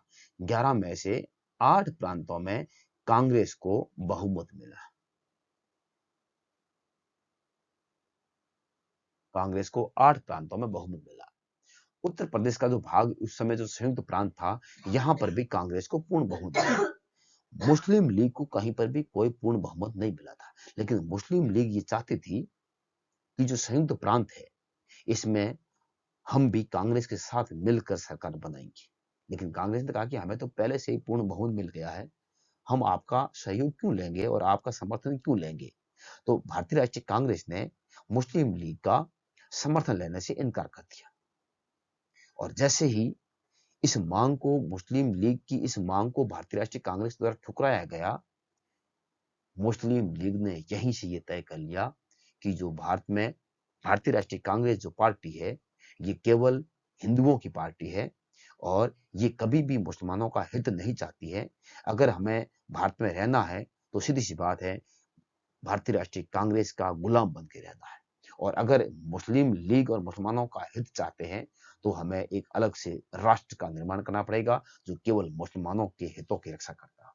इसलिए जैसे ही संयुक्त प्रांत में कांग्रेस के द्वारा मुस्लिम लीग का सहयोग लेने से इनकार किया गया, यहीं से मुस्लिम लीग द्वारा पाकिस्तान की मांग को बल दिया गया और इस मांग को पुरजोर के साथ आगे उठाना शुरू कर दिया।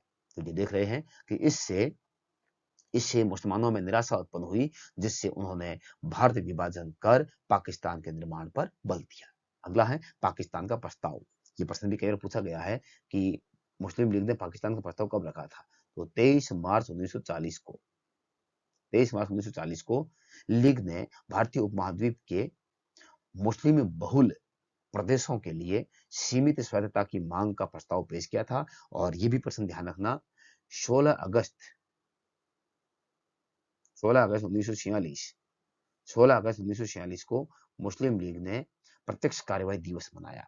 इस समय मुस्लिम लीग ने यह कहा था कि कुछ भी हो जाओ, हम पाकिस्तान तो लेकर ही रहेंगे और इसके लिए 16 अगस्त का दिन निश्चय किया था, तय किया था और मुस्लिम लीग ने 16 अगस्त के दिन भारतीय लोगों से ये नारा देते हुए कहा कि इस दिन हम सीधी कार्रवाई करेंगे, हम प्रत्यक्ष कार्रवाई करेंगे और पाकिस्तान को लेकर ही रहेंगे। मुस्लिम लीग ने यहाँ नारा लगाया था कि लेके रहेंगे पाकिस्तान, लड़के लेंगे पाकिस्तान, और कलकत्ता में सांप्रदायिक दंगे करने, मारने, काटने शुरू कर दिए, जिससे देश में भयंकर दंगे प्रारंभ हो गए, जो विभाजन का प्रमुख कारण बना। चलते हैं अगले बिंदु की ओर।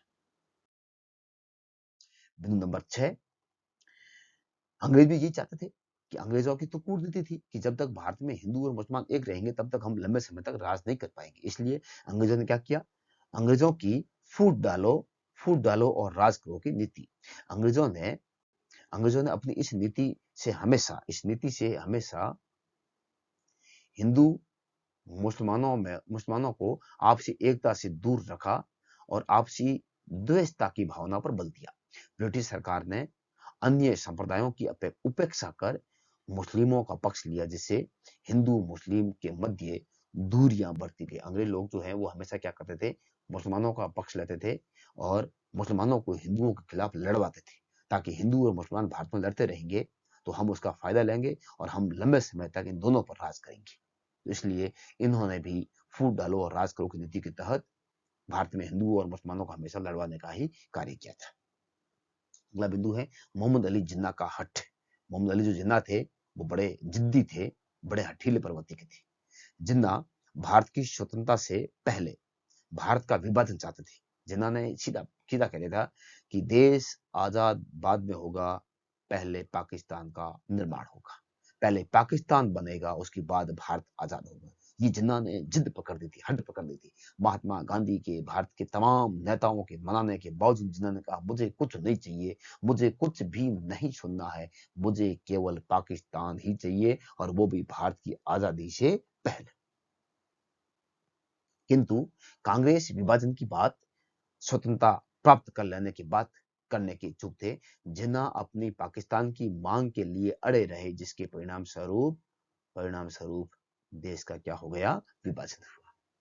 नेक्स्ट है देशी रियासतों व रजवाड़ों का विभाजन को समर्थन। जो इस समय के देशी रियासतें थी, देशी जो राजे रजवाड़े थे, ये भी चाहते थे कि भारत का विभाजन हो। क्यों चाहते थे ये ऐसा? देखिए, भारत में देशी रियासतों एवं रजवाड़ों की संख्या इस समय लगभग 562 थी। अब ध्यान रखना विद्यार्थियों, यहाँ थोड़ी सी कंफ्यूजिंग है। कुछ किताबें 562 बता रही है और कुछ किताबें 565 बता रही है, लेकिन अपनी किताब में 562 होने के कारण मैं 562 ही बता रहा हूं। तो लगभग 562 थी, जो एक बहुत बड़ी संख्या थी। इन रियासतों के शासक भी विभाजन का समर्थन कर रहे थे ताकि उन्हें मनमानी करने का अवसर मिल सके। कहने का मतलब ये है कि सारे सारे देशी रियासतों के राजा भी ये चाहते थे कि अगर भारत का विभाजन होगा तो हम भी किसी क्षेत्र के राजा बन जाएंगे, और अगर विभाजन नहीं होगा तो सीधी सी बात है हमें भारत के अधीन कर दिया जाएगा। तो ये केवल अपनी मन मर्जी करने के लिए, अपनी मनमानी करने के लिए, किसी क्षेत्र के राजा बनने के स्वार्थ के कारण ये लोग भी चाहते थे कि भारत का विभाजन हो जाए। लास्ट है सांप्रदायिक दंगे। मुस्लिम लीग द्वारा सांप्रदायिक दंगों को बढ़ावा देने के कारण पूरे देश में इतने सांप्रदायिक दंगे फैले कि अंग्रेजों के लिए कानून व्यवस्था बनाए रखना कठिन होता जा रहा था। लोगों का भी मानना था कि विभाजन के बाद दंगों की समस्या हल हो जाएगी। यह बात भारत पाकिस्तान का आधार बनी और ब्रिटिश सरकार ने भी हार कर विवश होकर विभाजन की घोषणा कर दी। यानी दंगे इतने होने लगे कि ब्रिटिश सरकार के लिए जो कानून व्यवस्थाएं थी वो भी सारी सारी खत्म हो गई।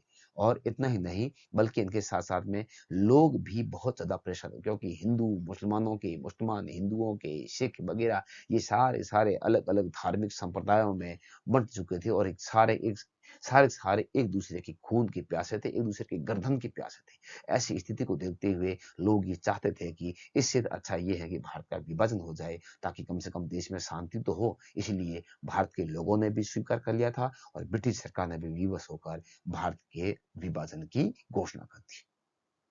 तो प्यारे विद्यार्थियों, ये आपके 2017 का बोर्ड के द्वारा जारी किया गया प्रश्न पत्र था, और जो प्रश्न संख्या 30 है, प्रश्न 30 आते थे। प्रश्न संख्या जो 30 है, ये भारतीय मानचित्र से संबंधित था और इसमें कुल 5 केंद्र थे और 5 ही अंक का है। और मानचित्र से संबंधित जो सत्र है, ये मैंने पहले एक वीडियो बनाया है जिसमें 2023 से लगाकर 2013 तक के मॉडल प्रश्न पेपर सहित जो बोर्ड में पूछे गए सारे जो केंद्र हैं, वो मैंने एक अलग से मानचित्र बनाया है, जो अलग से एक वीडियो बनाया है, जो केवल मानचित्र से संबंधित ही है। अगर आप मानचित्र से संबंधित देखना चाहें तो उस वीडियो में जाकर आराम से देख सकते हैं। तो उम्मीद करता हूँ कि आपने वीडियो अच्छी तरह से पूरा देखा होगा और समय वेस्ट आपका नहीं होगा, ये मैं 100% दावे के साथ कहता हूँ।